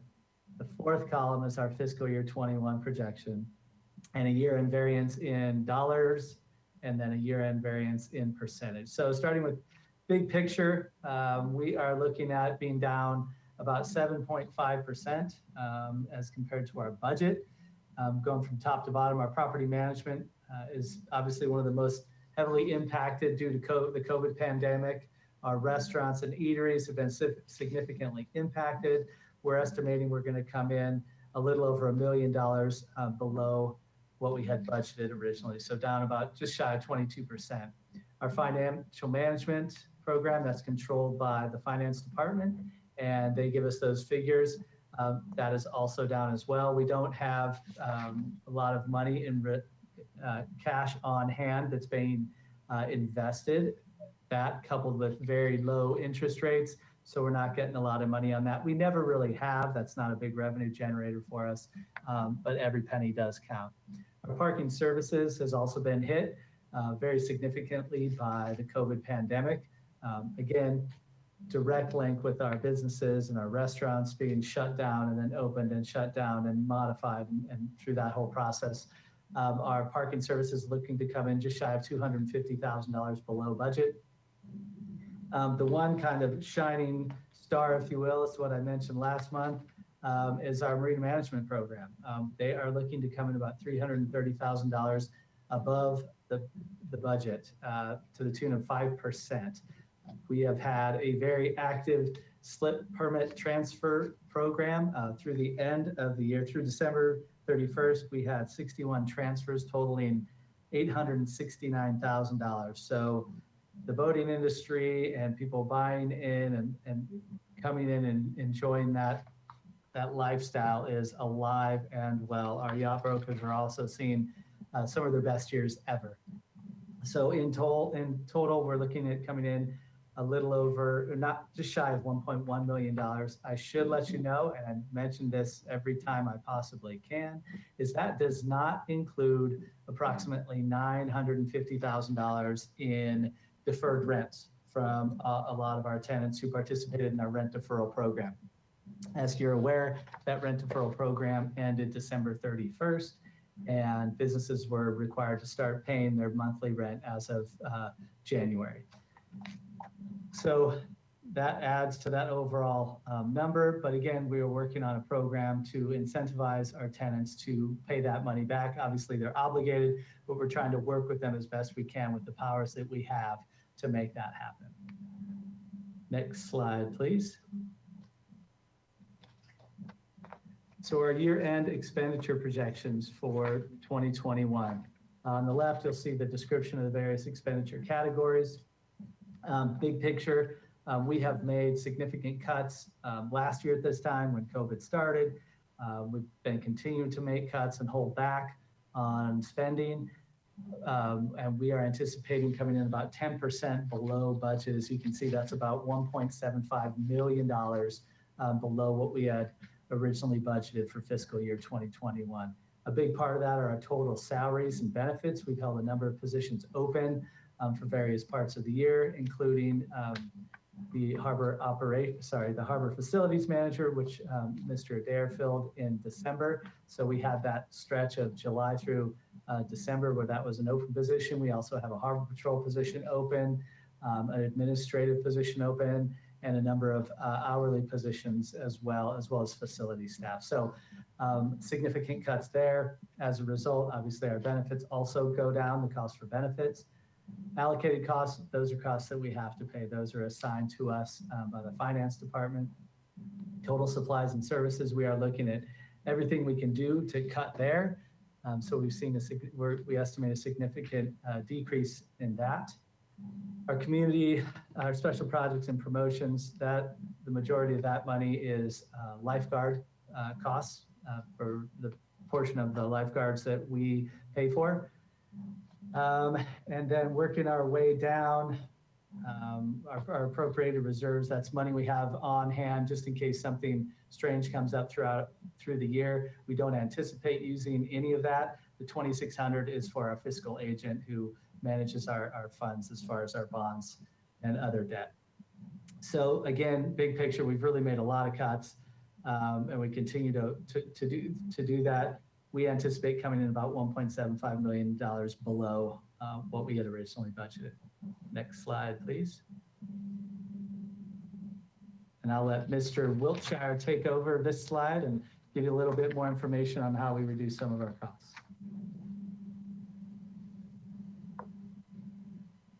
Thanks, Mr. Bossy. Yeah, we covered this in a previous meeting, I believe, or maybe it was the budget subcommittee, but I really just wanted to touch on, this isn't lost on us that this has been tough, not only on businesses in the community, but people, families. We're feeling the hurt as well as the waterfront department. So I don't think, I've only been here a year, but I don't think staff has ever been this involved on a regular basis, kind of keeping an eye on the budget and basically being as prudent as we possibly can and cutting where we can. So as Mr. Bossy mentioned, we're looking to reduce to save about $1.5 million on our $16 million budget, which is not insignificant. I commend the staff that are here and working hard every day. It's more difficult in a lot of ways with COVID. We've had to find a lot of new ways of doing business. So I do really commend the staff here on the amount of time and effort they put in, and have basically gone this entire year short-staffed. So people are kind of picking up slack in a number of ways. As Brian mentioned, we've held 6 of 48 positions open throughout the year. So that represents about 12% of our workforce, which is significant. That's the kind of thing you can do for 6 months or a year, but you start pushing that longer and you run into some long-term problems. Capital projects, we have significantly cut not only this year's capital projects, but FY22 and FY23. A typical amount for a year that we reinvest in infrastructure is about $2 million. We've shaved that down to about $1 million each year. The capital projects that we're prioritizing are really kind of safety and critical maintenance stuff, Stearns Wharf maintenance of marinas at Fingers, some pavement maintenance, the sea level rise dollars. So some of these things that are really critical. Some of the things that we've been putting off are things like restroom remodels and parking lot paving. So these are the sort of things that can be kicked down the road a little bit. But again, even with something as simple as a parking lot, the further you kick it down the road, the more expensive it gets to make the repair. So we're really kind of in triage mode right now with capital, but we need to get back on course because all we're doing is increasing our deferred maintenance block. Brian also mentioned, so supplies and services, that encompasses, that's a big area where we have some room to make some decisions. So one of the big things going on, and Commissioner McCray mentioned it, but the waterfront shuttle has been suspended due to COVID. We kicked in about $340,000 a year for that service. I'm not certain as of now if that's coming back. There's a larger city contract. I believe downtown parking and public works kick in about $1 million for that service for the Santa Barbara portion and the State Street portion. The $340,000 is just for our waterfront portion, the one that runs along Cabrillo. Some other inherent savings were 4th of July, Harbor and Seafood Festival, Nautical Swap. So all these events that occur down here, that's a cost to us. So due to COVID, there was sort of some inherent savings there. We didn't have to pay for fireworks and all the setup and infrastructure for Harbor and Seafood Festival. So those are costs that we fully anticipate coming back. Those are pretty critical events, and we really just want to see them happen again. And then on the smaller side, non-essential travel, training, we've just really been trimming everywhere we can in our budget, and that shows. I mean, carving $1.5 million out of $16 million it's significant. So any questions on cuts and FY21 and how that's gone so far? I want to take a pause here for the commission. I do have a question. I know that quite a bit of what subsidizes our ultra low slip holder rates is the revenue we generate with the restaurants that are in and around the harbor, both on Stearns Wharf and by the harbor office. I was wondering what the trajectory was with respect to their income at this point in the COVID crisis. Are they starting to show returns, being able to get beyond paying just base rent and those kinds of things? Commissioner McCray, Brian would have a great answer to this, but I can answer in short. If anything, this pandemic has not been fair. It has not been fair to businesses. So we have some businesses that are doing very, very well, that have been paying rent throughout this and very successful. On the other hand, we've had businesses that are doing very poorly. We're very much still kind of in the eye of the storm. Moving to the red tier has been great. Just visually, we haven't seen the numbers come in, but walking around down here, the restaurants are more lively. They offer a little bit more indoor dining. So I think over the coming months, if we stay on this track, optimistically, there's kind of this pent up demand for people to go out and kind of do something again. And so I'm hoping that we see that, but we're not there with the numbers yet. I think we need another month or two for those type of numbers to roll in. Yeah, I would echo what Mr. Wiltshire said. Every time we get into a new tier, a less restrictive tier, that's going to be very beneficial. It hasn't been fair. Our restaurants have for the most part, really suffered. But just things like the news yesterday about going into the red tier has created some excitement down here, and we're hoping that it continues and rolls well into the summer months. And I'll get into that as we get into the revenue projections for 2022 and 2023. And your initial comment about our low slip fees and things like that, you're right. That is a major reason, if probably the only reason it's that low, is because of our restaurants and our parking revenues really help to subsidize those slip permit fees. Our property management program and our parking program equal about 55% of our overall revenues. So if you were to take away restaurants and that type of stuff, this would be a much different harbor, much different, and probably not one many people would want to be in, to be quite honest with you. So with that, I'll jump into the next slide and we can start talking about revenues. And again, please feel free to jump in if you have a question. Next slide. Okay, so fiscal year 2022, big picture, we are approaching this in a very cautiously optimistic way. Even before we went into the red tier, we put this together some time ago, these budget numbers, and with the idea that the state was going to get on track and start moving slowly back to some sort of normal. And we've seen that obviously yesterday, we're moving in the right direction. That being said, big picture from 2021's budget to 2022, we're proposing about a 17.3% increase in overall revenues. A big part of that obviously is the idea of getting our restaurants back on track. And The numbers we worked with, as far as that was concerned, our food service, we went back to fiscal year 19, kind of the last normal year, complete normal fiscal year. And we anticipate that our 22 numbers will be about equal to 90% of our fiscal year 2019 numbers as far as the restaurants are concerned. We thought that was a good benchmark. And then moving into 23, we anticipate the 23 numbers will be 100% of our 2019 restaurant numbers. So that's kind of where we were working. And we discussed that with our finance department, our finance director, our economic development manager for the city, and they figured that was a good approach as well. So if you look at the chart, you can see that's a 45% gain from 21 to 22. We're confident, again, that we can get there. Again, cautiously optimistic. Our financial management program continues to be not so great, $82,600, or about a 25% decrease. Parking services, again, very much linked with our restaurants and our businesses, and also good weather. So we are anticipating a significant growth pattern there as well, to the tune of about 18%. And in marina management, again, this year we're looking at some good numbers finishing off 2021. We anticipate maybe a little bit of growth in there for next year, to 2%. But overall, revenue assumptions for fiscal year 2022, 17.3% increase over 21. And remember, we really took down our 21 projections back in April and May of last year.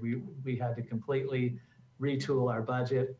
And back to what Mike Wiltshire was saying earlier, it's hard enough to put together a budget for a department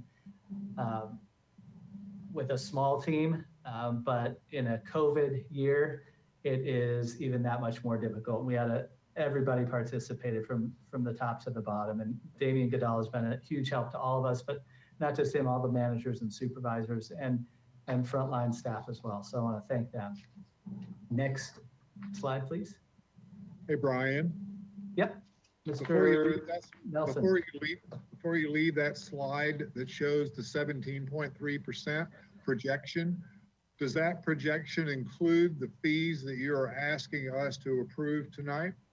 It does, Commissioner Nelson. It includes the monthly slip fee increase. That's just something we've always included, but for the other ones, it does not. We thought that would be a little bit too presumptuous of us. So we want to get your take on that.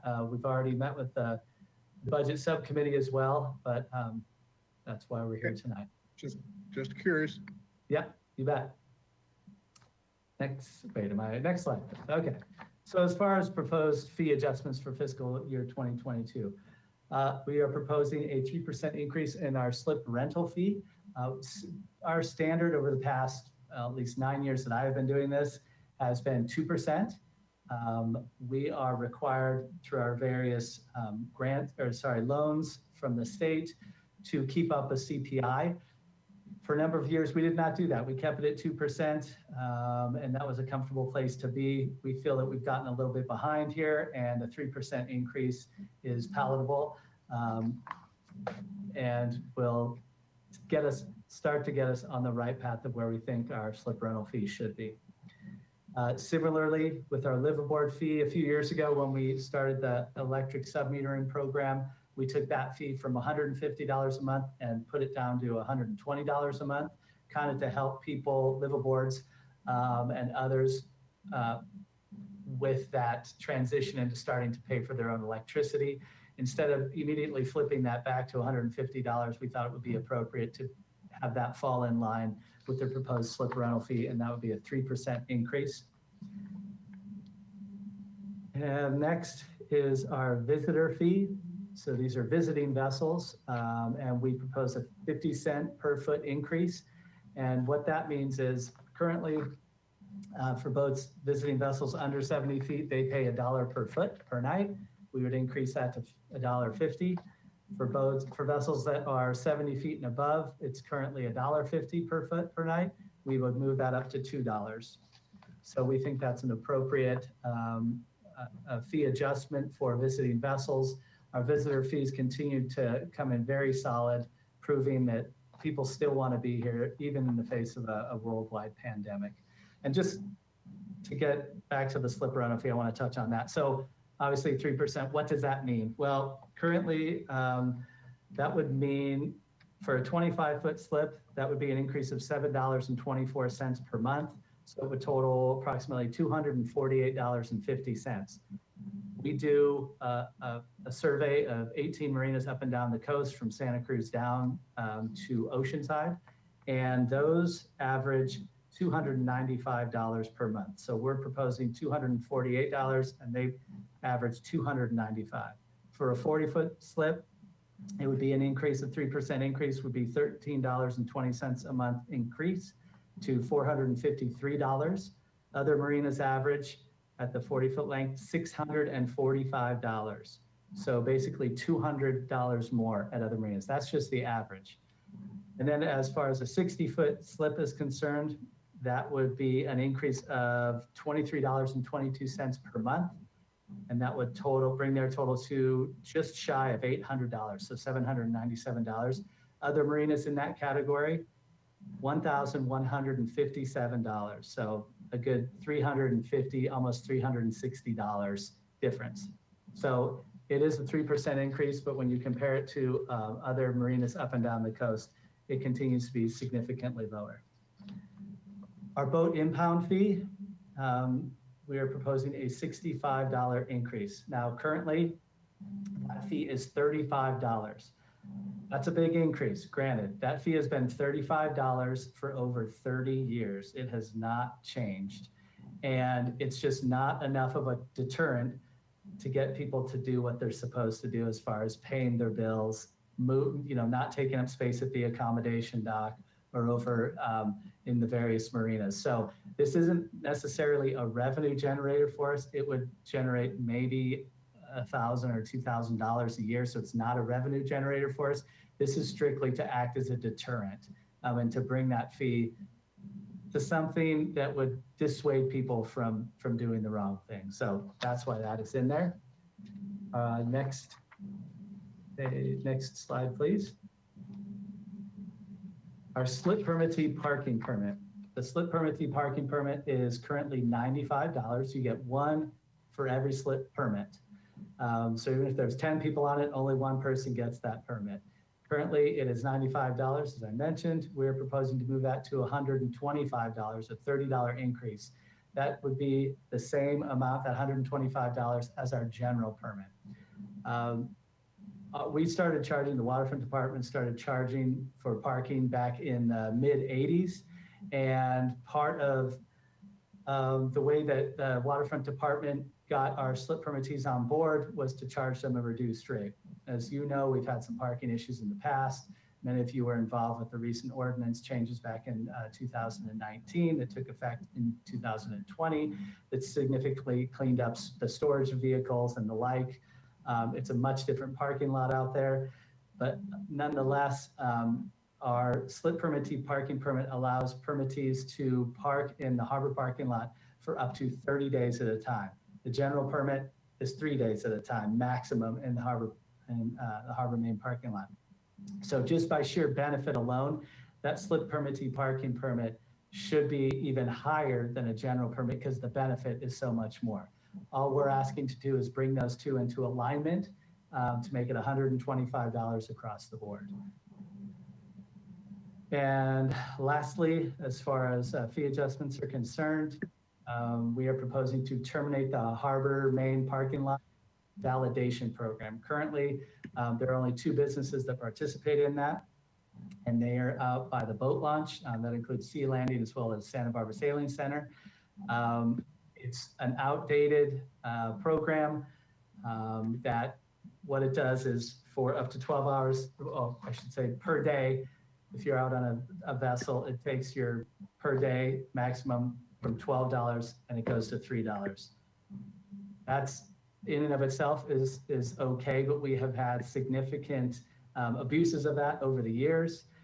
People going in and buying a Slim Jim and a soda and staying in the harbor lot for days on end, going and buying something like a soda and then leaving and getting $3 worth of parking instead of $12 or $9 instead of $36. So it's been abused.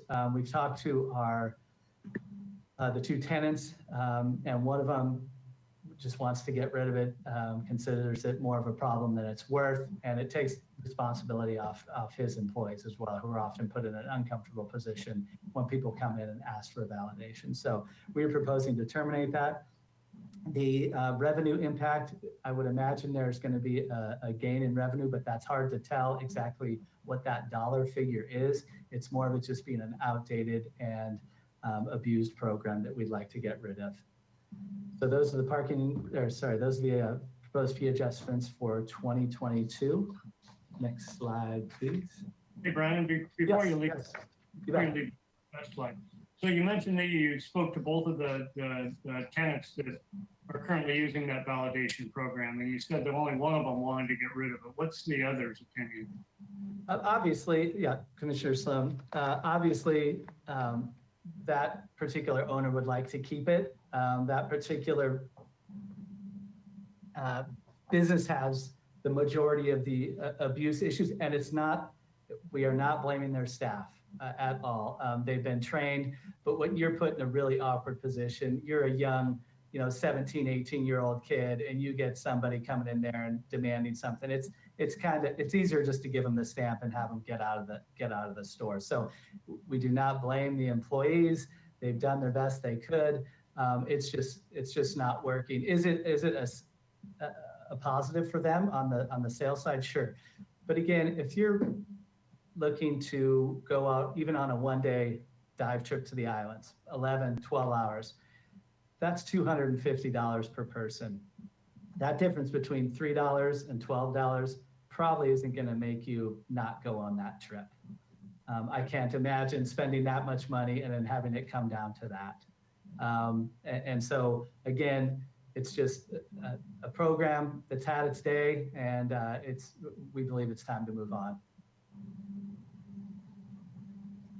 Agreed. Yeah, great. Thank you. You're welcome. Any other questions on the 2022 proposed fees? Brian, I have a question. Going back to slip fees and the level of our fees being significantly below, I guess, average fees. Do you know if that's been the case for many years, or is that something that's built up over the last 10 years when we've been charging 2%, CPI, and when other marinas have been making bigger increases over that 10-year period? Commissioner Sly. Does that make sense? My question? Yeah, Commissioner Sly, very much so. No, we've always been at the very low end. And that's just the way it's always been, even with the 2%ers. Our worry is also that at some point, we don't want to get to a point in the future where, oh my gosh, we need to do a 20% increase. About 6 or 8 years ago, I recall that's exactly what happened to the city of Oceanside, and they had a 30% increase in slip fees in 1 year. That's not a position we want to be in, and that's not a position we want to put slip permittees in either. So we figure taking a little bite at a time is probably the way to do this. And so as you're aware, it's been 2%. We're bumping up to 3%. We're going to see how that works. And that's proposed for both fiscal year 22 and 23. See how that works and reassess. Okay, thank you. You're welcome. Okay, fiscal year 2023. Again, we're looking at an increase over 2022. Remember, 22 was a big jump, 17.3%. We're kind of slowing it down a little bit to a total of a 5% overall revenue increase. Our property management, we're looking at our businesses to continue to open up, to get back in the groove and get back to where they used to be. That's going to take a couple of years, but we do anticipate nearly a 10% increase in their revenues. Financial management, again, it is what it is. Hopefully things will change in the next year and interest rates will maybe change. We'll see how that works. Our parking services, Again, we did most of the increase in fiscal year 2022, but we would also anticipate about a 2% increase in 23. And then marina management, a conservative, just under 3%. So again, overall, about a 5% increase from 22 to 23. Next slide, please. The proposed fee adjustments we have for fiscal year 23 are on this one slide. Again, the slip rental fee, 3% increase, and then also the liveaboard fee commensurate with that. You'll notice that in both fiscal year 2022 and 23, we did not include anything regarding the slip transfer fee. We know you folks are working on that, so we think that should be resolved, and then we can go from there as far as that's concerned. So that might be on in 23. We'll see. We'll just see how that process wraps up. Next slide, please.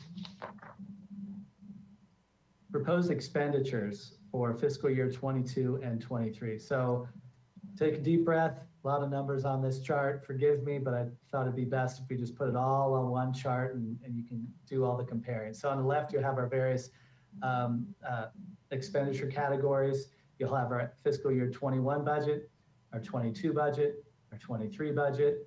Then you'll have the percent change from 21 to 22. And then the final column is the same thing, percent change for 22 to 23. So total salaries from 21 to 22, a slight increase of 1%. Well, let me take a step back. Big picture, both years about a 3% increase in expenditures. For fiscal year 22, that's the second category from the right there. You'll see a 1% increase in total salaries. That's likely attributed to just various labor agreements with the various labor groups. Total benefits increases 10%, and you'll see that every couple of years, a bump about 10%. It'll be 4%, 5%, then they readjust and it'll go a little bit higher. So 10%. Our allocated costs go up 9% in fiscal year 22, 6% in fiscal year 23. Our total supplies and services, as Mike said, that's something we can really cut as best we can, and you'll see basically no change from 21 to 22, and then a slight 3% change from 22 to 23. Our special projects and community promotions, you'll see a big jump, and that probably sticks out, the 51%. That's an additional $60,000 from 21 to 22. And that is, again, we're being cautiously optimistic as well as a little bit of hopeful. That $60,000 is for July 4th fireworks. We are planning to have some sort of firework program. We'll see how that rolls out. Obviously, as we all know, things change from day to day, but cross your fingers and hopefully we'll get there. Our non-capitalized outlays, that goes down 38%. That's because we've recategorized a number of expenditures as far as software, large software purchases, and some of our parking purchases over into the capital program instead of a non-capital outlay. And then as far as our principal and interest is concerned, as you're all aware, we went from a 30-year to a 20-year on one of our loans. So consequently, our principal increases, but then our interest decreases. And the end result with all of our bonds and debt will be a significant savings over that time period. As far as appropriated reserves and fiscal agent fees, no changes. And again, end result from 21 to 22, a 3% increase, 22 to 23, a 3% increase as well. Next slide. Okay, fiscal year 22 and 23 capital projects. Mr. Wiltshire stole a little bit of the thunder on this one. It's not good thunder though. It was a serious reduction in our capital program. But that's what we have to do. We have to play it safe. Again, we are an enterprise fund. We are charged with generating our own revenues and are in charge of our expenditures. We do not get any assistance from the general fund. So for capital project funding, we use surplus revenue, which is likely in short supply for the next few years. We also use reserves above policy, as well as our capital reserve, which is also known as our Harbor Preservation Fund. Next slide, please.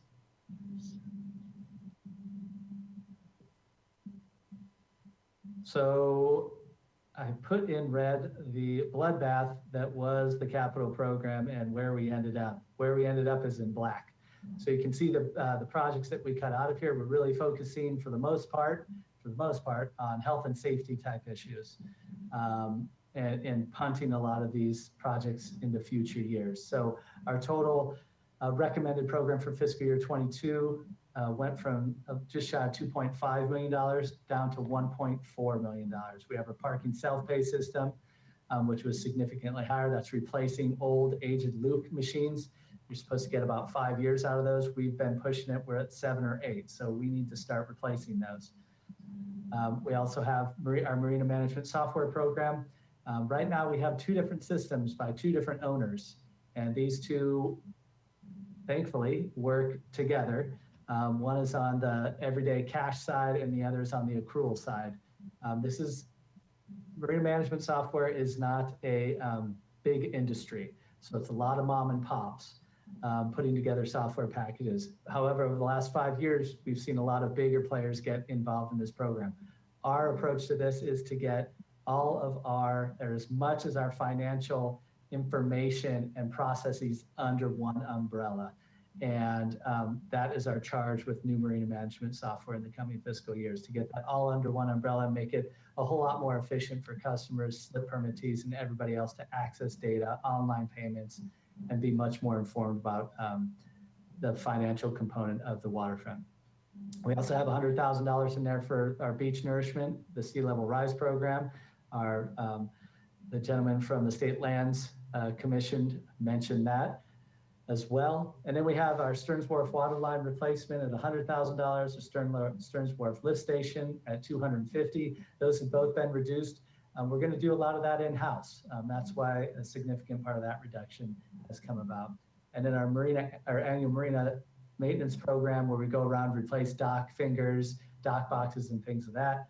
That's always important, something you don't want to fall behind on, at $300,000, and then the Stearns Wharf timber and pile replacement at $500,000.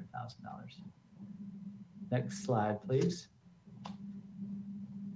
Fiscal year 2023, down at the bottom, you can see we took that from just shy of $2.4 million to just over $1 million. We are proposing projects for 23, remodel the Ledbetter restroom, a replacement of our Harbor Main parking kiosk, which is many, many years old and couldn't hold water if it tried. We would do something similar to the Stearns Wharf kiosk. We also have money in there, proposing money in there for our parking self-pay system at $100,000, our annual marina maintenance program, and our Stearns Wharf program at the same amounts as fiscal year 2022. Next slide, please. So as far as sea level rise efforts, and Mr. Wiltshire might be able to better expand on this than I, but we do want to start setting aside capital budget appropriations. Again, the gentleman from the State Lands Commission discussed that a little bit and what they expect of trust, folks who have a trust as far as similar to us. So that's what we started to do with this particular budget year, setting aside $100,000. We want to ensure that all of our capital projects account for the impacts of sea level rise, and do what we can to assist with the implementation of the sea level rise adaptation program through our participation with the interdepartmental team. And I know a number of you have also been involved with that. I believe Commissioner Sloan and Commissioner Kramer. So thank you for all of your efforts. This is obviously going to be something that's going to be going on for quite some time. Next slide, please.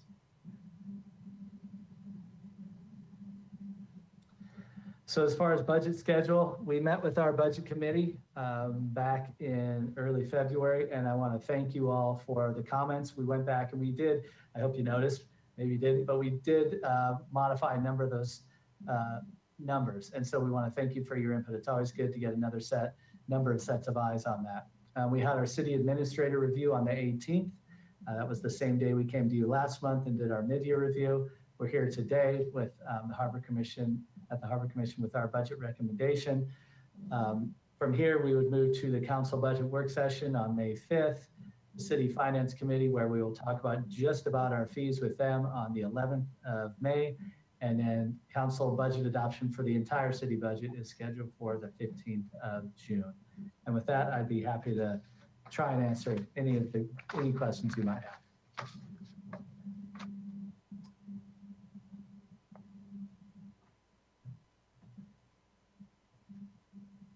Surely someone has a question. All those numbers. I've got questions and recommendations, and I just Okay. want everybody else to get it out. I'll start with Chairman Sly. I really appreciated your pointing out the significance of a survey that determines that our slip fees are decidedly less than others below Point Conception. I'm not concerned as much about raising it 2%, 3% a year. That's sort of a normal CPI. But I am concerned about how we decide to raise them and the way we communicate our decisions, as well as the decisions that we make tonight. So the survey of those 18 marinas is very valuable, I believe, in how we communicate our decision to go forward with that. And the report that we received from Brian says that that's underway, not complete, but underway. So I'm hoping that we can get a copy of that report when it's completed. We can, Brian, do you have the one from last year? We can probably look at that because it's kind of been we've been following this trend for quite a while. Yeah, Commissioner Nelson, Commissioner Sloan, we can get you last year's, and as of last Friday, we just wrapped up the 2021 survey. Great. My second question is, there was a slide that showed the significant savings and cutbacks that you basically made to be able to deal with the ravages of the pandemic, which were truly impressive. Are we at all rolling any of those forwards? Are those savings going to be refunded in the budget, the 22 and 23 budgets, that you'll totally replace any funds that were saved and there's no thought given to continuing savings in those areas? Commissioner Nelson, if you look back at the expenditure slide for 2021, 2022, and 23, you'll see that, again, the overall increase from 21 to 22. So 2021 was significantly, we cut back on expenditures, obviously. Right. So we would continue doing the best that we can. So we increased by, let's get to the expenditure one. It's further down, sorry. It's slide 13, 14, somewhere around there. There, nope.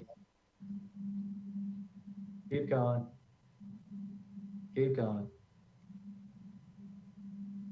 Forget. Okay, so anyways, my bad.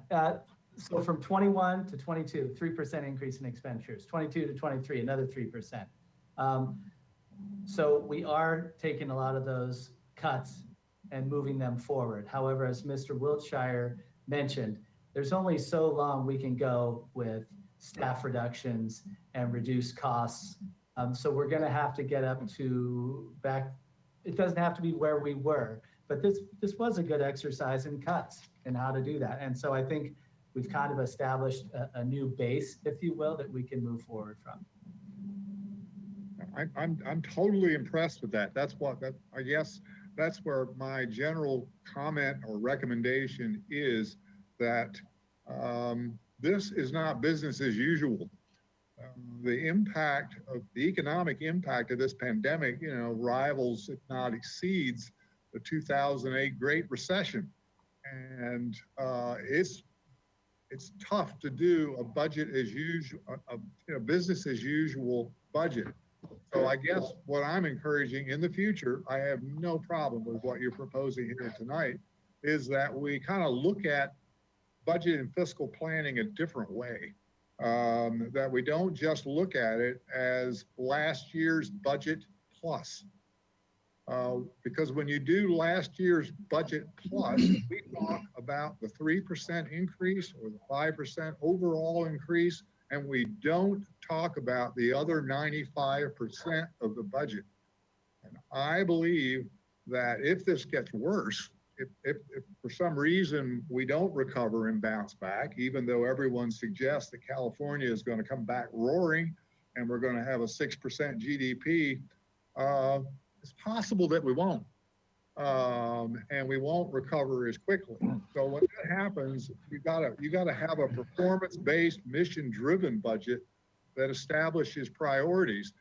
And I think that I guess what I'm recommending is that we start to move in that direction instead of just dealing with the budget as increments each year, that we look at the whole budget and what are the objectives that we want to achieve with each year's budget, as opposed to simply last year's budget plus. And to make that, yes, sir. If I may, I wish it were that easy. I wish it were as easy as, oh, look at last year and add a plus to this year. That is not what we do. We have over 30 years of economic data from the waterfront department that we go back and look at. We sit down every year in the winter, basically in December and January, with our supervisors and managers with each division and go through every line by line. That's thousands of line items we go through, hours. This is days on end that we do this. Compare it to each expenditure, each revenue category, going back 20 years. Where are we? How do we see this? What's the economy? What's our local economy? What businesses are closed? What businesses are open? Are we getting a new restaurant? Are we getting a new this or that? How's parking doing? And we go through this thousands of line items every year. So it's never just this year plus 1%. We also do a 6-year capital funding, I shouldn't say capital funding, a 6-year cash flow analysis that's always moving out. We plan out 6 years in advance our capital projects and programs, as well as expenditures, increases in costs of salaries, benefits. So I wish it was as easy as you stated, just adding 1% onto last year's, but it is nowhere close to that.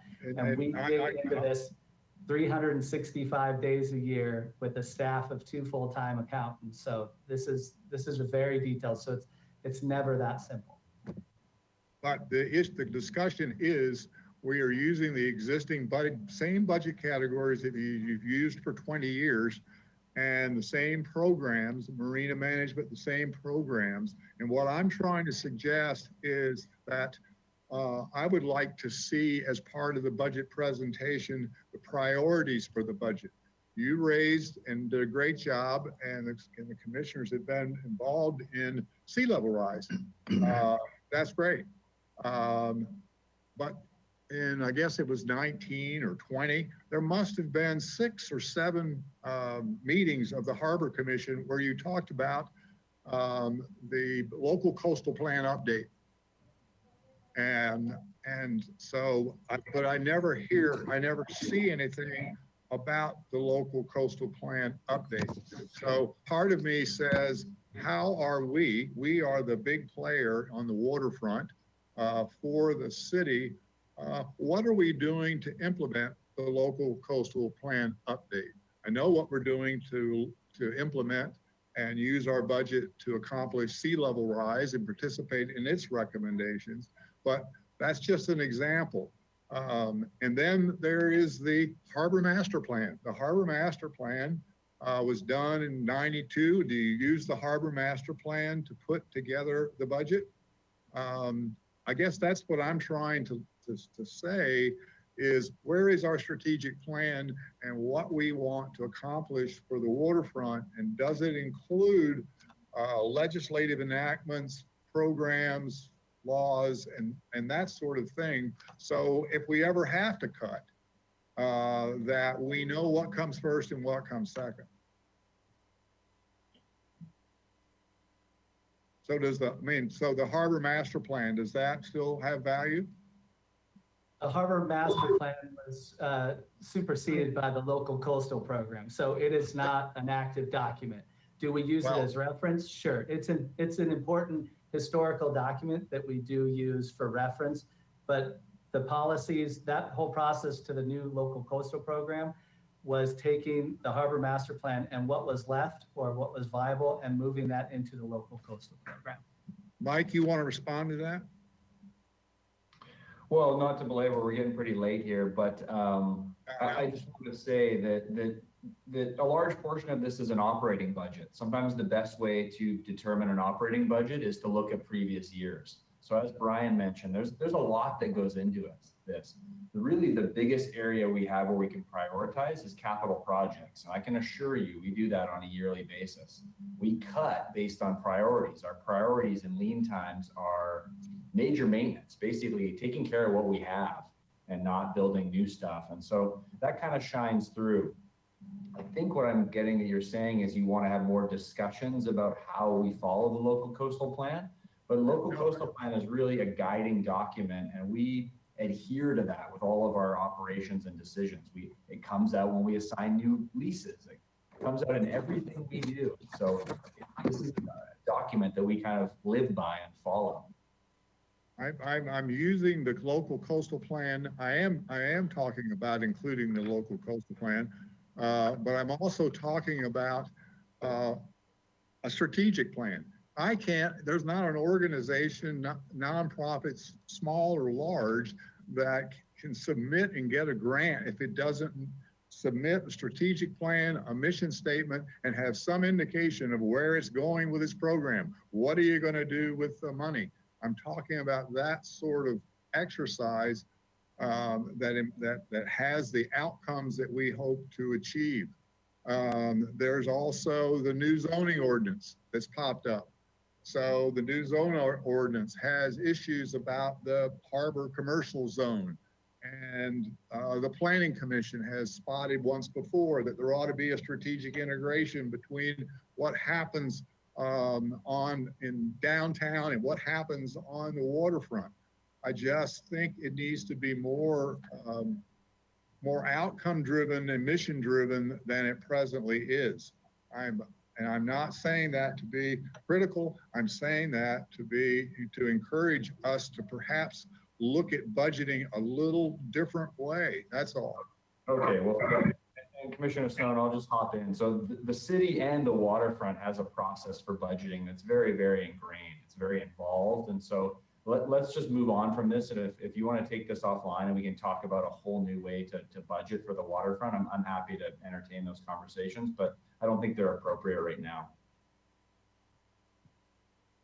Okay. Okay.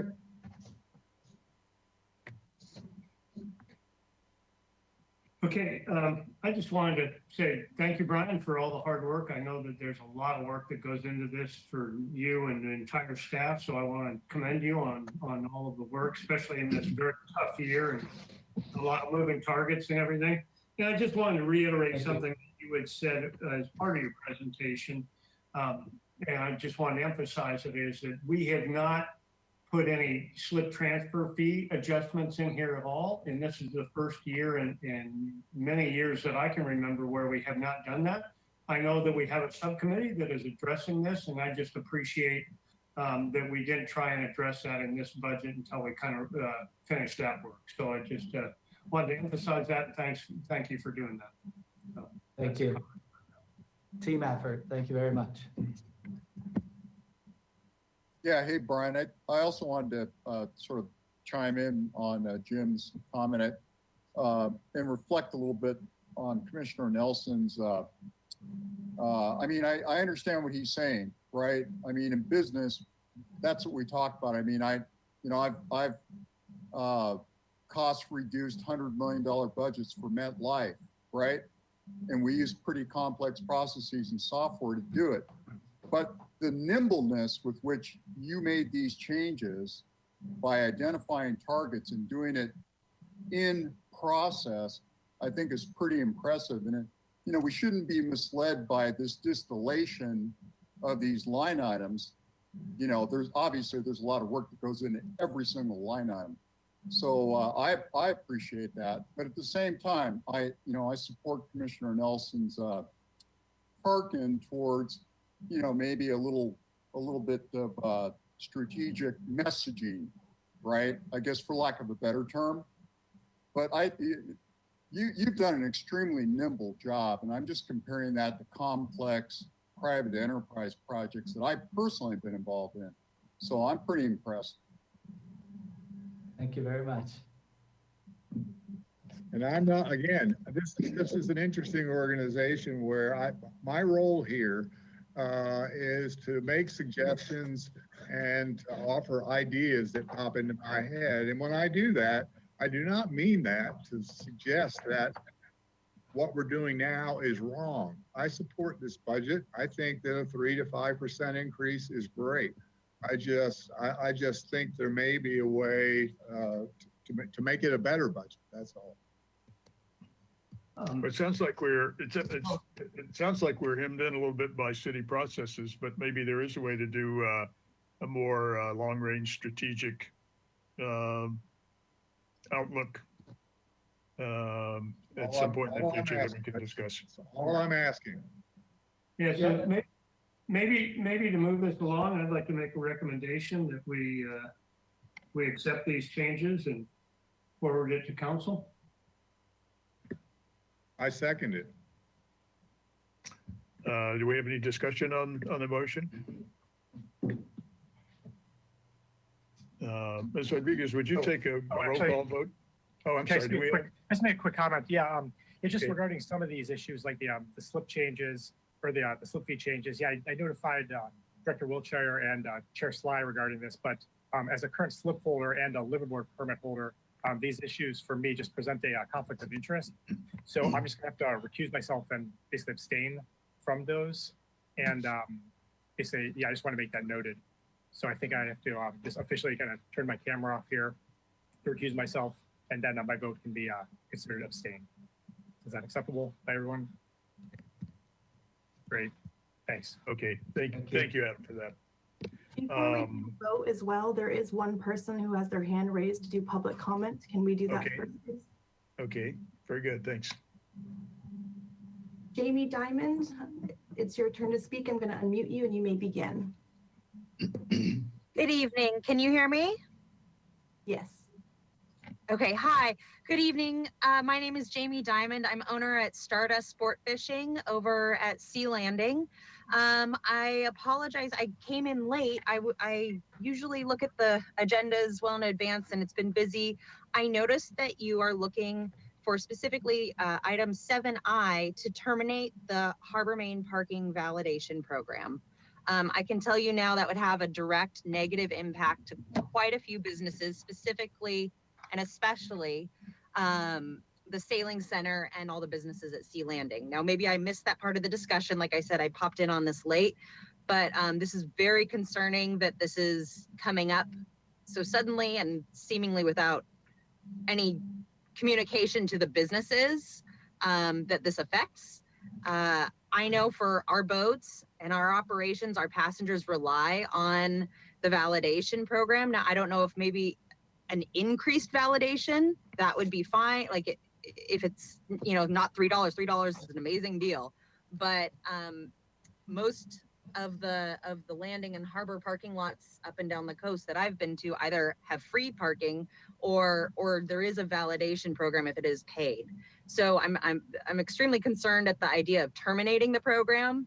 But I would not be opposed to say just an increased cost to that if it went up to $8 instead of $3. $3 is a smoking deal for safe, secure parking for sure.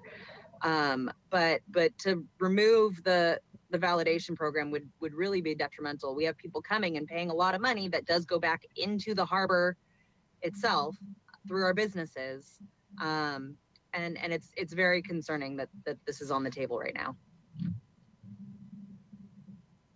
Thank you. Thank you for your input. And Mr. Bossi, when we were discussing this, I think you were talking about two of our commercial clients who weighed in on this. What about the others, like this business and the sailing center? So, Commissioner Sly, the way this program works is it's been a benefit that the waterfront has provided to them. It's not in any lease agreement. It's not in their lease agreements. This has just been a give on the waterfront department's side for many years. And so it's the two places that are allowed to validate are Santa Barbara Sailing Center and Sea Landing. So Sea Landing, Ms. Diamond, is one of their subleases. So there's a number of subleases that Sea Landing has, the various boats that go out and things like that. So, but they all have to come back to Sea Landing and get the stamp. So it's through Sea Landing, but then it branches out. Santa Barbara Sailing Center was fine and said, get rid of it. It's not a help. It's more of a problem than it is. Let's just get rid of it. So they were 100% supportive. Obviously, Sea Landing got a lot of issues. They're concerned about it. And as Ms. Diamond said, yeah, it's a smoking deal for safe, secure parking. Again, the biggest problem we have is constant abuse of that benefit. And we got rid of the program out on the wharf, and we believe it's time to also get rid of it here at the Harbor Main parking lot. Okay, I misunderstood. I thought you were the two commercial tenants you had referenced were restaurants, but no we're talking about these two. Okay. Yeah, so it's everything behind the gate over in the boat launch. That's where you park to get you can get validation, but the only two places you can get validation are the Sailing Center and Sea Landing. None of the restaurants have it. Okay, thank you. I'd like to offer an amendment to the motion that's on the table, and amend the portion of the budget under 7I, which is the elimination of the parking validation program, to change it so that it only offers an $8 value validation rather than a $3 value validation. Can I ask a question? I would support that, but I just have a question for Brian. So, currently at Sailing Center and Sea Landing, what would prevent the restaurants and all of the other tenants in the harbor from offering that, since it's not in a lease or anything else? We wouldn't allow them to. Again, this is just a benefit that we have provided. This is not written down. It's not in their lease. With Sea Landing or with Santa Barbara Sailing Center. This is just a good faith effort from many years ago that was established. So they're the only two that we allow to do that. Well, these two clients have people who were there for a long time, whose parking bill could get pretty large, as opposed to a restaurant where somebody comes in for an hour or two and it's not going to have a large parking bill. So I can see kind of a difference in these two, set aside from the general the general lessees that we have.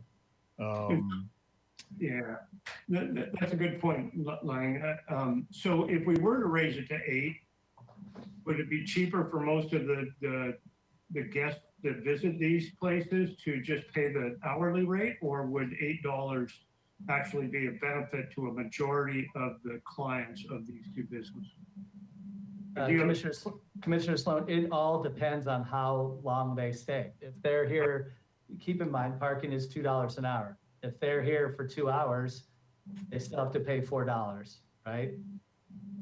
So it depends on how long they're there. If they're on a multi-day trip out to the islands for 3 days, their bill coming back would be $36, a full bill. If you're saying we'll max it out at 8, the most they have to pay per day is $8, then their bill would be 24 as opposed to 36. Yeah. So yeah, my question really is, how long do the typical customer of those two businesses, how long do they spend in the, I'm kind of putting you on the spot with something you probably don't know the answer to, but is $8 really a benefit to someone that rents a sailboat or a paddleboard for 2 hours, or goes out on a half-day boat or something like that? It would obviously be a benefit for somebody on a multi-day trip, but I'm just wondering if a majority of the business, the business of these businesses do is something shorter than 4 hours, which would be $2 an hour times 4. Right. So yeah, if you up it instead of $3, I would suggest just from a number sense and dividing things up, I would make it 9, just 3/4 of the 12. And then it would be more directed at, yeah, your folks who are out for multi-day trips. So if I'm going to go out and come in here, park, rent a paddleboard for a couple hours and go back out, that's not going to, validation isn't going to do anything for me. Right. You know, I still have to, I have to get over that $8 threshold for it to do any benefit for me. Okay, That Barrett, would be 4 hours and beyond, basically. Barrett, would you be good with $9 rather than $8? That would be fine.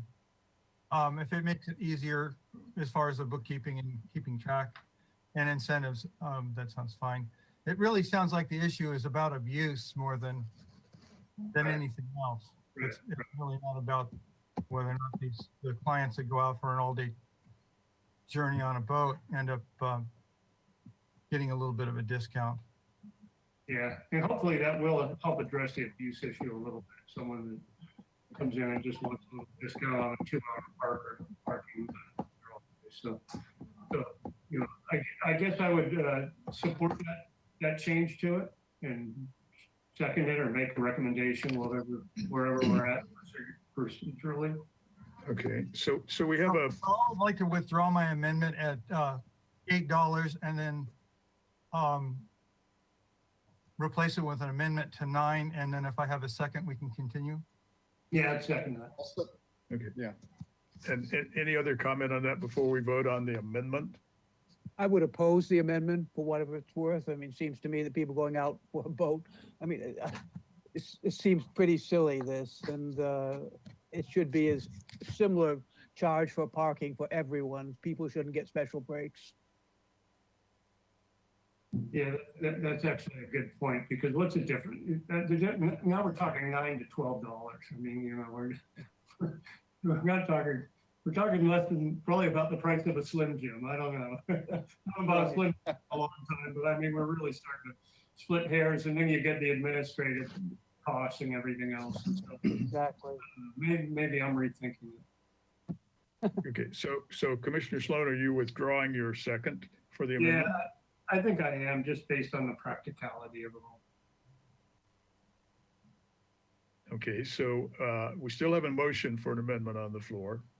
Do we have a second for that? Okay, Commissioner McGray, I think the amendment dies for want of a second.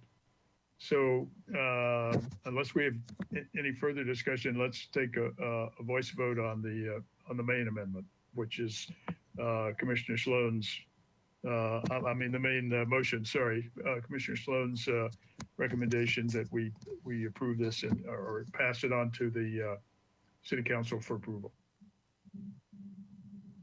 And I'll second that motion if it hasn't been seconded. Okay. And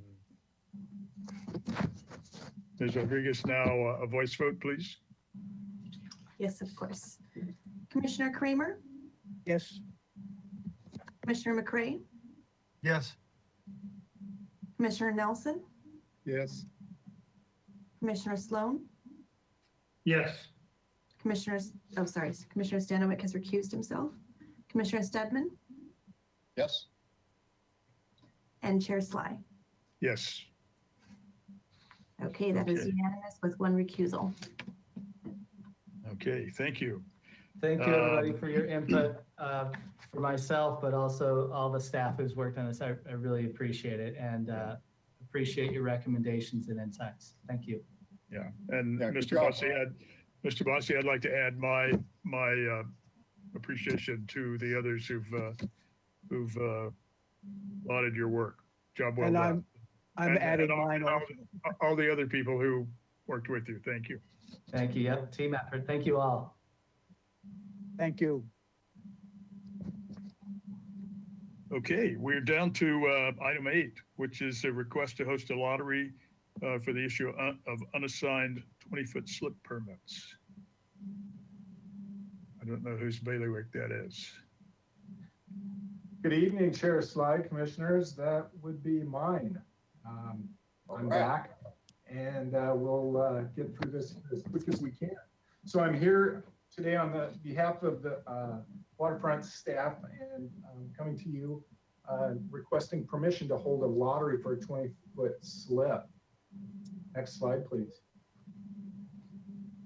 The 20-foot slip size category has been a challenge to assign for City Council, though City Council adopted a resolution 08032, which allows assignment of a 20-foot slip permits through a special lottery after individuals of the existing waiting list have been offered and declined a 20-foot slip permit.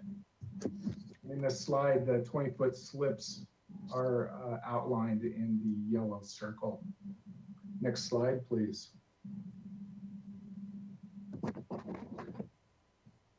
During the last year, 3 20-foot slip permits have been offered to every individual on the current waiting list, and the waterfront currently has 2 individuals from that wait list who have showed interest but have not finalized permit paperwork at this time.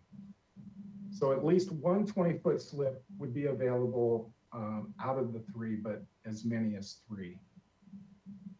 Next slide, please.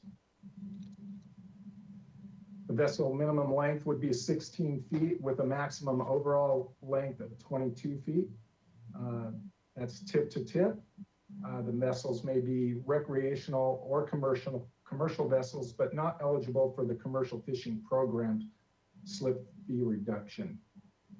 Vessels must meet the operability, seaworthy, and stability standards to safely navigate the open waters of the Pacific Ocean, and they must be owned by the slip permittee. Permit costs are $9.22 per foot per slip length, or whichever is longer, the vessel or the slip. So a smaller size vessel would still pay the price on the 20-foot length. The security deposit would be $368.80, no slip permit transfer fee, and the maximum pay upon new slip permit would be $571.64. Next slide, please. Per rate and fee resolution 20047, slip permits issued via slip wait list and through lottery are subject to an elevated transfer fee during the first 5 years. And this is intended to prevent windfall profit of flipping a slip permit. A spouse or legally registered domestic partner can be added for $50 at any time as long as they are co-owner of the vessel. Next slide, please. An existing slip permittee or the spouse or registered domestic partner holding a slip permit must relinquish that slip to the waterfront department prior to and in exchange for a slip assignment from this lottery.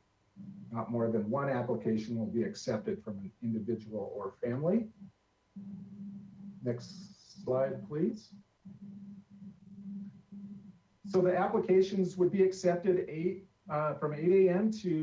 on April 1st to 5 p.m. April 21st. And those applications would be accepted online, www.santabarbara.gov/waterfront. Next slide, please. And in conclusion, the Waterfront Department again requests the permission from Harbor Commission to hold a 20-foot slip permit lottery. The lottery drawing will be conducted at the regular Harbor Commission meeting scheduled May 20th. Granting this opportunity allows the Waterfront Department to assign a slip permit to boat owners who do not already have slip permits. And that concludes my presentation. I'd be happy to answer any questions you might have. I have a question. Unfortunately, I don't have this up in front of me, but in our package, there was a copy of an ordinance the City Council passed some years back enabling this. And is this coming before us because the enabling ordinance says you may do it, but not that you shall do it? Or why, if this is the direction the council wanted you to go in, why are we looking at this at this point? Chair Sly, that's a great question. I believe it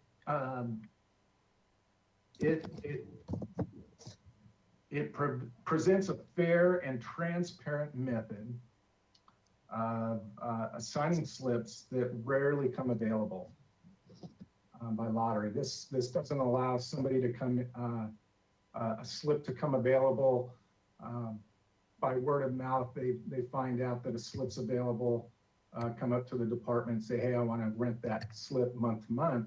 How do I go about it? I think the lottery, the intent of the lottery was to be fair and transparent. What you've proposed here seems to be completely in agreement with what the ordinance said. So I'm a little confused why we're looking at it. Maybe it's because it's permissive rather than mandatory. I don't know. I think it is permissive, and I believe we need to get permission from the Harbor Commission to move forward. Yeah, I agree. Maybe we could look into that for the future, because if these 20-foot slips, you know, it's hard to find anybody on the waiting list that wants them. We may find that this comes up before. I appreciate the notice to the public by this presentation that this lottery is going to open, but maybe we should figure out whether this actually needs our approval before we start the lottery process. I think that was your question pretty much, wasn't it, Lang? Yeah, I wasn't sure why, unless they were just giving a permission and it was up to us to decide to do it. I wasn't sure why we were approving it here. So, well, if it does require approval, I would make a motion to approve it. Okay. Do we have a second? I'll second. Okay. Do we hear any discussion? Yes, how often does it happen? How often does a lottery actually occur?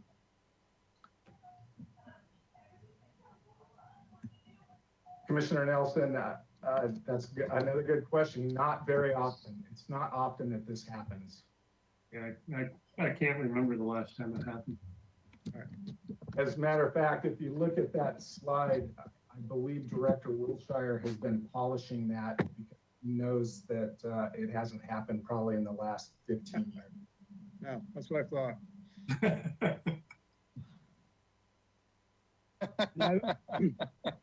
I was there for the last one. I think you were also, Jim. Yeah. And I remember that there were not very many applicants for it. Right.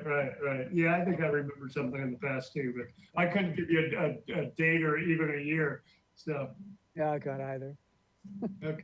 Why don't we vote on this?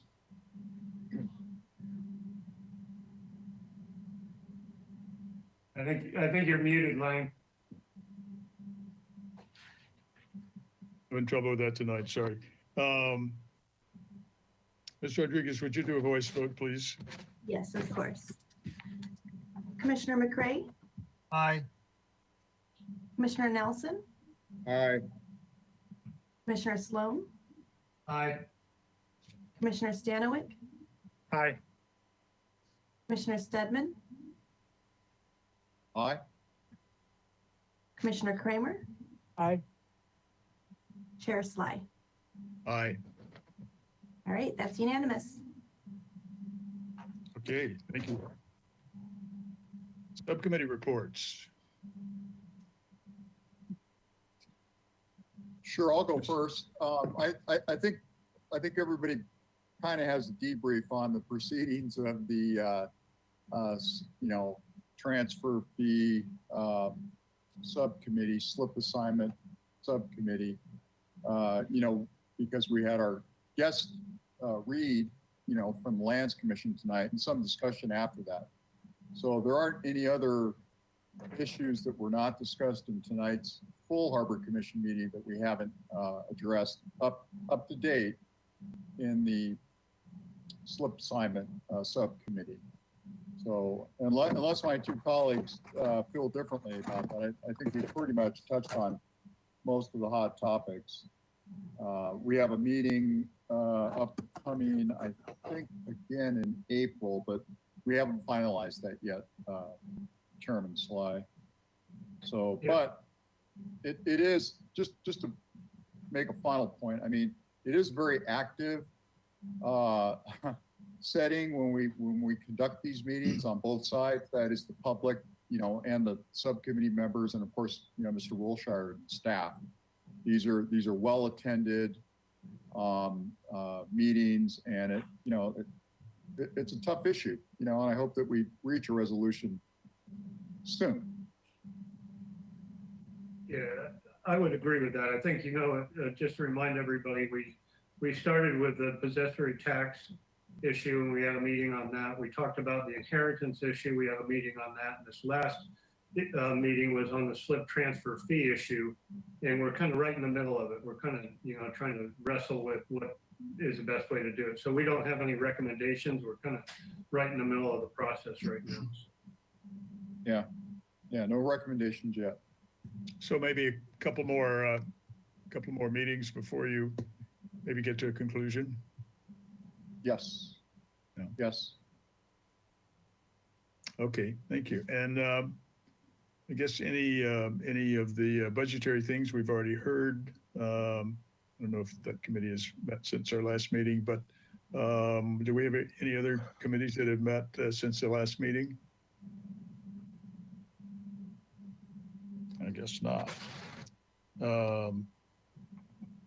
So finally, any staff communications before we adjourn?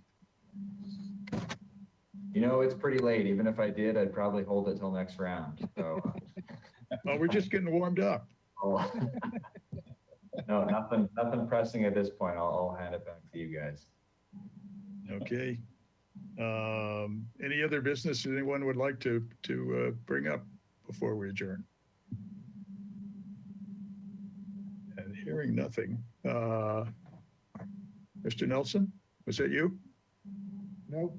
No. Okay. Hearing nothing, do we have a motion to adjourn? I move that we adjourn. And a second? Second. I second. Okay. All in favor, please say aye. Aye. Aye. Another unanimous vote. Okay, thank you very much, all of you and staff, for being here tonight, and we'll see you next month. Good night. Good night. Thanks, everyone.